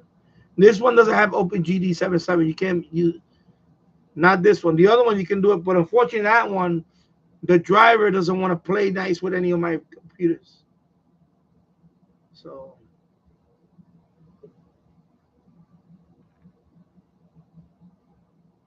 yeah, I think so. I think that's what it is. Yeah. I think one way is I think my this. I'm sorry. I think one way is to enter either our DMR ID numbers. Then it creates a talk group. And then it makes it public or private. I think because the heart is in the way. I can't say if it says or. I think it's something like that. I'll figure it out. But yeah.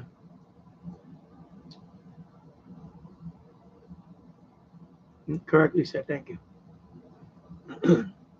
Yeah, I'm already Dexter, right? That yeah, it is tempting. It is tempting. I gotta look for that smartphone. There's a video that let me look it up over here. Let me close all this stuff over here.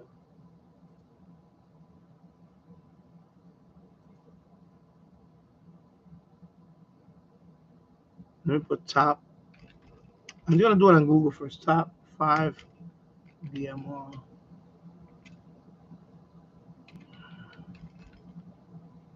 Let me see if that. Let me see if it comes up.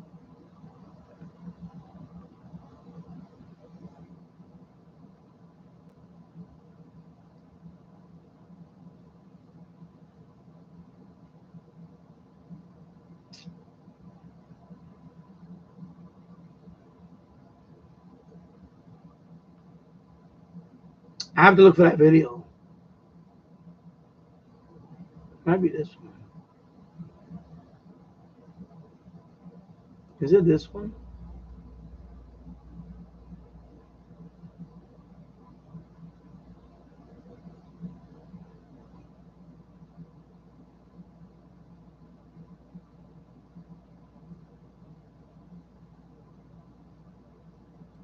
Is this guy? Let me see. Let me see his. Anyway, it's muted. Okay. Let me see. There's another channel. I don't. He's good too. I like his content.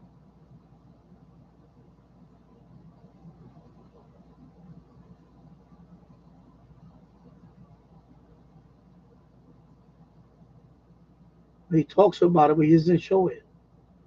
Okay, he's just talking about it. Really?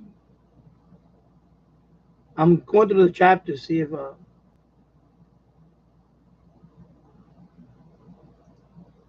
Okay, this is something else. Okay, this is the wrong video. Never mind. You know what? Never mind. I'm not gonna waste my time. This is grinding the chat to a halt. I gotta look for it. But I heard that is the one I'm talking about is some people like it, some people don't like it because it feels like a phone.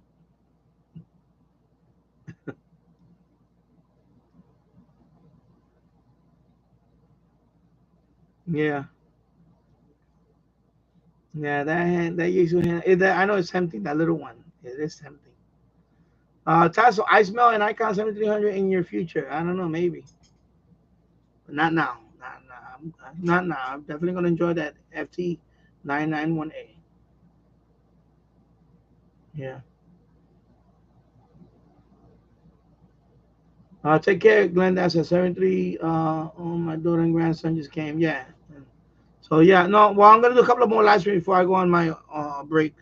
I'll probably be back on tomorrow, and then my last one will be on the 31st, and then I'm gonna take a break to August for live streaming, and I'll post a couple of videos here and there because I want to make a review on the Kidosin.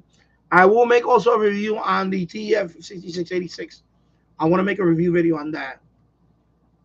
And of course, I have to. I'm gonna play around with this one for the next couple of days, and I will make a review on this one too, because I agree that I want to showcase this radio. It's a good radio. I like it. It's nice. I'll make a review on it, but I want to test out the other bands outside. Yeah. So they're all tempting. My radio says, but a smartphone type display, yeah. In a way, I don't want I like the way this feels. This feels rugged. This feels like if I drop this, it's not gonna break. Although Kevin O'Reilly had a ball fan, it fell and the screen cracked. He posted that video I think yesterday.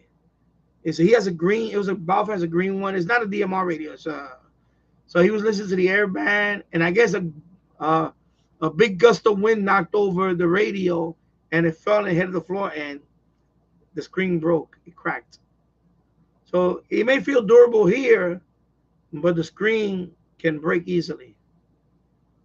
So that's what happened to his. One of his Baofangs. And I looked it up. It's not very expensive. It's not expensive. Like $27. The Baofang. It fell. and the screen broke. It's his latest video, Kevin O'Reilly. Yeah. I wonder if they do make protective cases for some of that stuff. So, 3 hours and 4 minutes on the book. 6 people watching, 16 likes. Thank you for watching. And yeah, Anytone 878.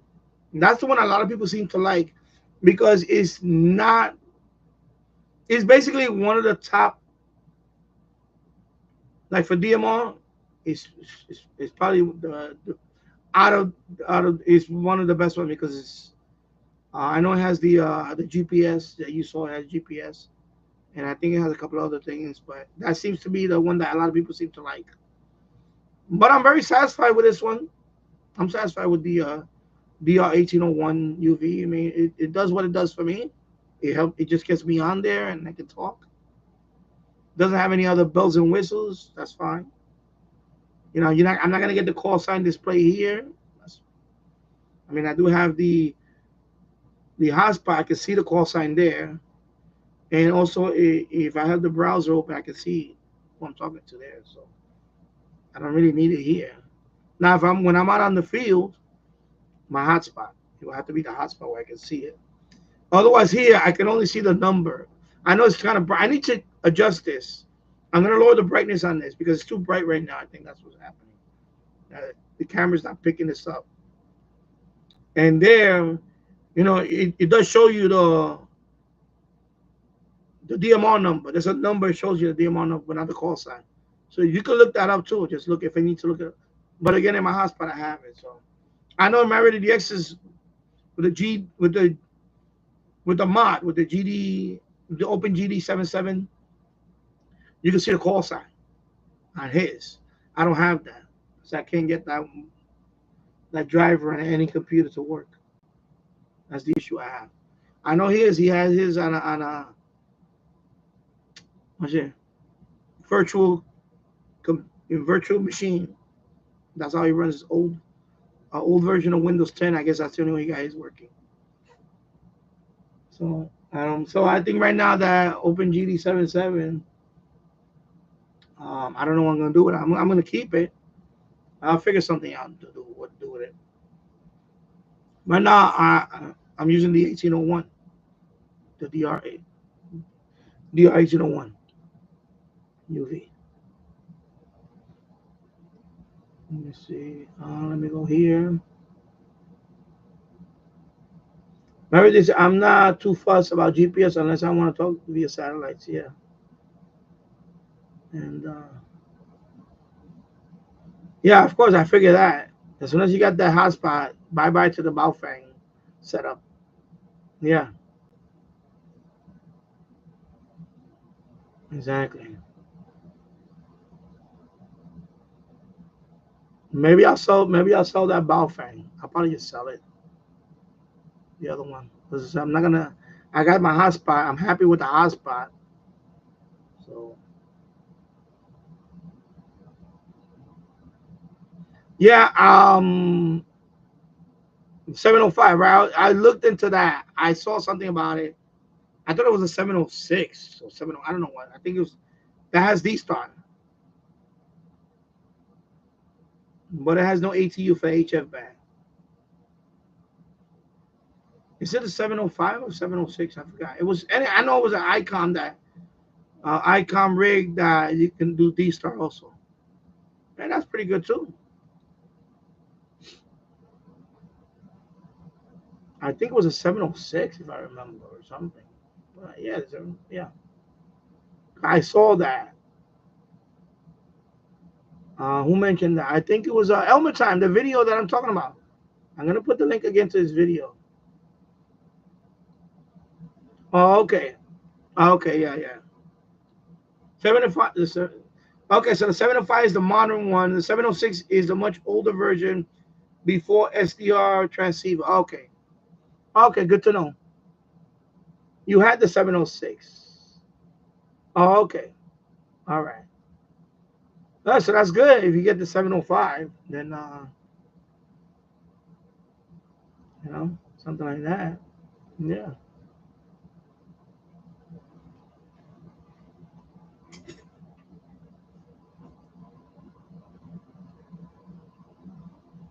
So I heard this. I think. Oh yeah, we already read that. Sorry, correctly said. Okay. So yeah. So the thing. The Meredith. The thing is, I wanted an Icon 705 because of D Star and more, but it has no ATU for the HF band. Yeah. Also, the 75 is more portable than 7300. 7300, I don't think it's. I would get. I wouldn't. Not for portability. I would the 7300. You know. I just like the display, but I went with the FT991 because the deal breaker for me, well, the deal maker for me was C4 FM. I could do C4 FM on that. So right now I could use it. You know, of course I'm going to use it for 10 meters for my FT8 or voice. You know, phone single side band. I could also use VHF, UHF, but I could also now do digital voice, which I like. I like that. And there's another thing that I can do that I saw on a video last night. You can if Paul was here, because Paul does beacons. I don't understand that yet. I want to. So there's a way that you can set up. You go to, like, for example, in my case, is it 10 meters or yeah, 10 meters? I forgot the frequency. I can set up a beacon and people can listen and a beacon. And I can do that with that rig. I was like, wow, a beacon.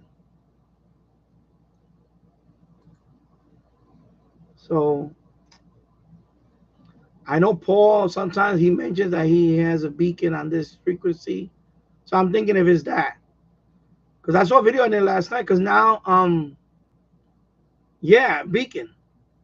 So I know Paul does that. He'll say, oh, I'm on this frequency right now. I got my beacon. So I was looking into that rig. I saw a video last night that does that. That this rig, the rig I'm getting, it does that.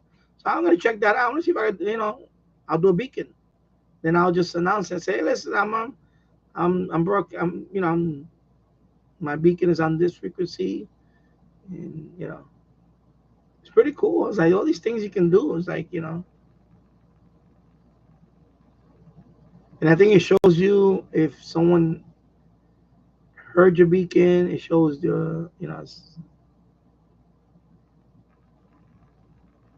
yeah. I think this rig shows you if somebody. I think it pops up and it tells you. And then with the GPS, it tells you the distance. So you got the GPS enabled. It tells you the distance.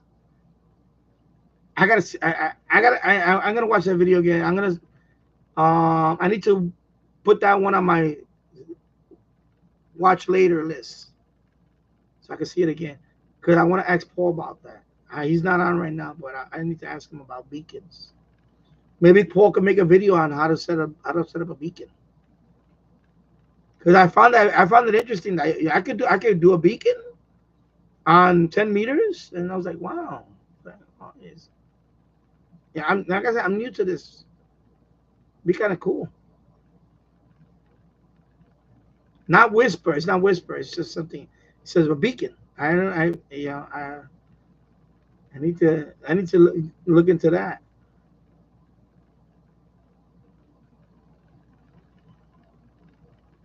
Yeah. Yeah, Keegan. Yeah, his Balfour hit the floor and he had some scratches in the front, and because he had it on a concrete pillar, and he was on top of the. He goes to this hill up there, so hill that overlooks the whole city or whatever, and it was windy, and I guess he left it, and the wind knocked it over, and the screen broke. I was like, wow, that's a bummer. Yeah. Yeah, Keegan, it might need a protective case like iPhones. Yeah, I wonder if they have protective cases. And the one I think the model that he had was the waterproof model. So that goes to show you that the screen you need a protective thing for this, I guess, for the front. Because the model that I think was waterproof. I think it was IP. It had a rating. I forgot what was the rating. Because there's an IP something rating that for waterproof, and that one was a waterproof model. And when it hit the thing, it broke. This thing broke. The display was gone. It was all blue and it was broken. It was cracked. Couldn't see nothing on the display. It was the radio was still working, but you can't see what's on the display now. So basically, the radio is useless because you can't see what you. Yeah.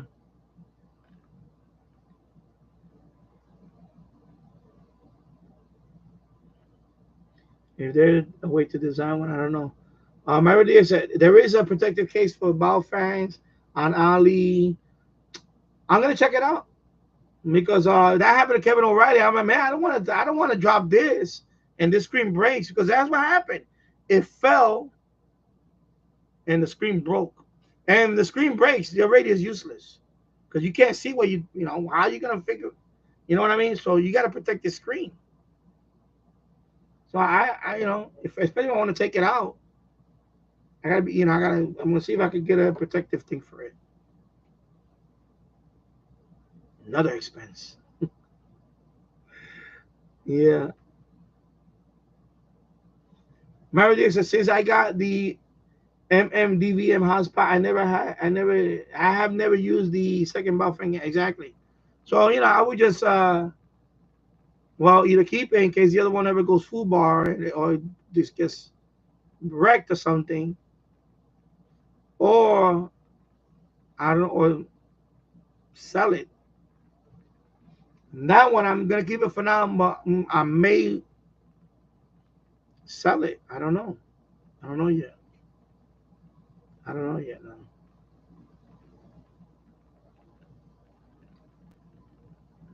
Yeah, so the 705 is the modern one. 706 is a much older one. Okay. So you had the 706 years ago. Okay. Oh yeah, I'll have the second one outside, and if it gets beat up, it gets beat up. As long as the screen don't break, you can do that too. Yeah. Have the second one so if it gets beat up, as long as the screen doesn't break, then you're good to go. Maybe that I don't know, but that one, the problem with that one is even on this computer, even if I want to use it now, the driver doesn't work. Just even the driver, even as is right now, it still won't. I tried updating that one, and now because of the driver, it doesn't see it. Even the not the Open GD77, the CPS, the original CPS for that one, it doesn't want to connect. So I'm right now, that radio right now is useless to me. I can't use it. So that's why I may just sell it. I'll probably put it on eBay and sell it. Because at this point, I don't want to give that radio to somebody and then I'll just sell it and then I'll write in the description. Or I still need to try here on one of these with the copy of Windows that you send me. I'll probably install it on one of these older ones. Like this one, this is a Pentium, a dual Pentium. This one right, dual Pentium. Is it a dual Pentium? Not two Pentiums. It's a dual Pentium core or something. Anyway, this is the oldest one. One of these older ones. I'll probably put it in here. But right now, this one doesn't have anything. And then I'll do it there.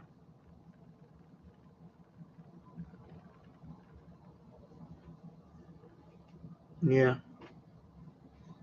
I don't know. Maybe but again, even if I have Open GD77, even if I had that one open, it's just the driver. Now, for some reason, the driver, it doesn't want it. It's a mess. So I'm done with that anyway. I gave up on that. I'm happy with my hotspot. Actually, it was cheaper. Have I would have bought two of them, I would have been very angry. So I lost one. So right now, that one is a loss for me now. So So yeah. King this, and my dad has an Icon 706 since 1997 and a 7300 since 2019. Oh, cool. And I hope your dad is doing well. I know I haven't asked. I know you mentioned it couple of months ago. I think was it. I hope he's doing better. My thoughts with your dad. My thoughts and prayers. I know he said he was diagnosed with cancer and stuff. I forgot to ask about that before. So hope he's doing better. Yeah. Yeah. Two great transceivers he has there. Exactly. Never done beacons either. Maybe the extra says it would be good to see how many people receive low power though. Yeah.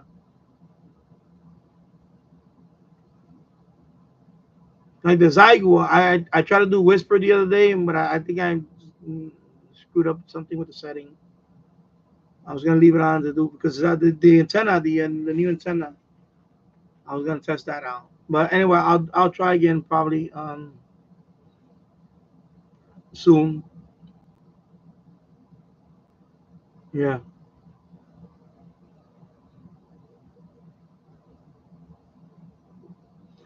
Keegan DX, my dad has heard 6 meter beacons in the same place as or near to FM broadcast band stations I've heard here. Okay. My DX, by the way, I can use the Blue DV on my second Baofeng on my main operating system, but it crashed Windows, so that's why I use Virtual OS. Okay. My nose itchy now. Okay. Uh, yeah. So I will, I will keep the second Baofeng using file. Yeah, I will just keep it for the. No, I'm gonna figure this one out because I have these older machines. I'm gonna install that Windows 8. I'm gonna install it in this one. I'm gonna install in that one, and then I'll hook that one up, and that's it. I need to get the setup going. Right now, I want to hook up a screen over there, and I may put a couple of shells in there. I don't know. I need to do something here. When I set it up there, then I can use the second one for whatever if I want to. But I don't. But I have the thing is I have the hotspot now, so I don't really. I don't know. I don't know what to do with it. I guess I'll hold on to it for now.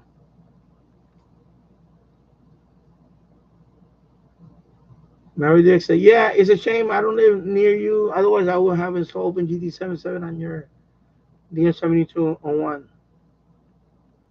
I know, but it's a driver issue with these or any computer. I don't know what's the issue with the driver. That's why I'm gonna try it on this computer. I'm not even gonna do virtual. I was gonna do virtual, but I'm not gonna do that. What I'm gonna do is that version I used. I'm gonna install it here on the hard drive. I'm gonna install it natively. It's not gonna be virtual this one. I was gonna do virtual, but I said, you know what, I'm just gonna do this one, the middle one. That's the older one. So I'll use that one, and that one hopefully it'll work, and then I'll just use that machine. I could use it with that machine, and then, but again, I got the hotspot, so why would I need that? I don't know.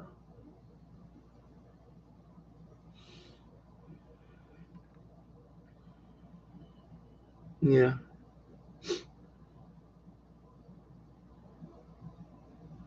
Yeah. Okay, so I think I'm gonna sign off now. It's 5:59 p.m. It's gonna be 6 o'clock. I've been out for 3 hours and 23 minutes. 7 people watching, 16 likes. Thank you for watching. I'm gonna sign off now. I'll be back tomorrow and the next couple of days because I'm gonna wrap it up this month, and then I'm gonna take a break for the month of August in terms of live streaming and all that. So yeah.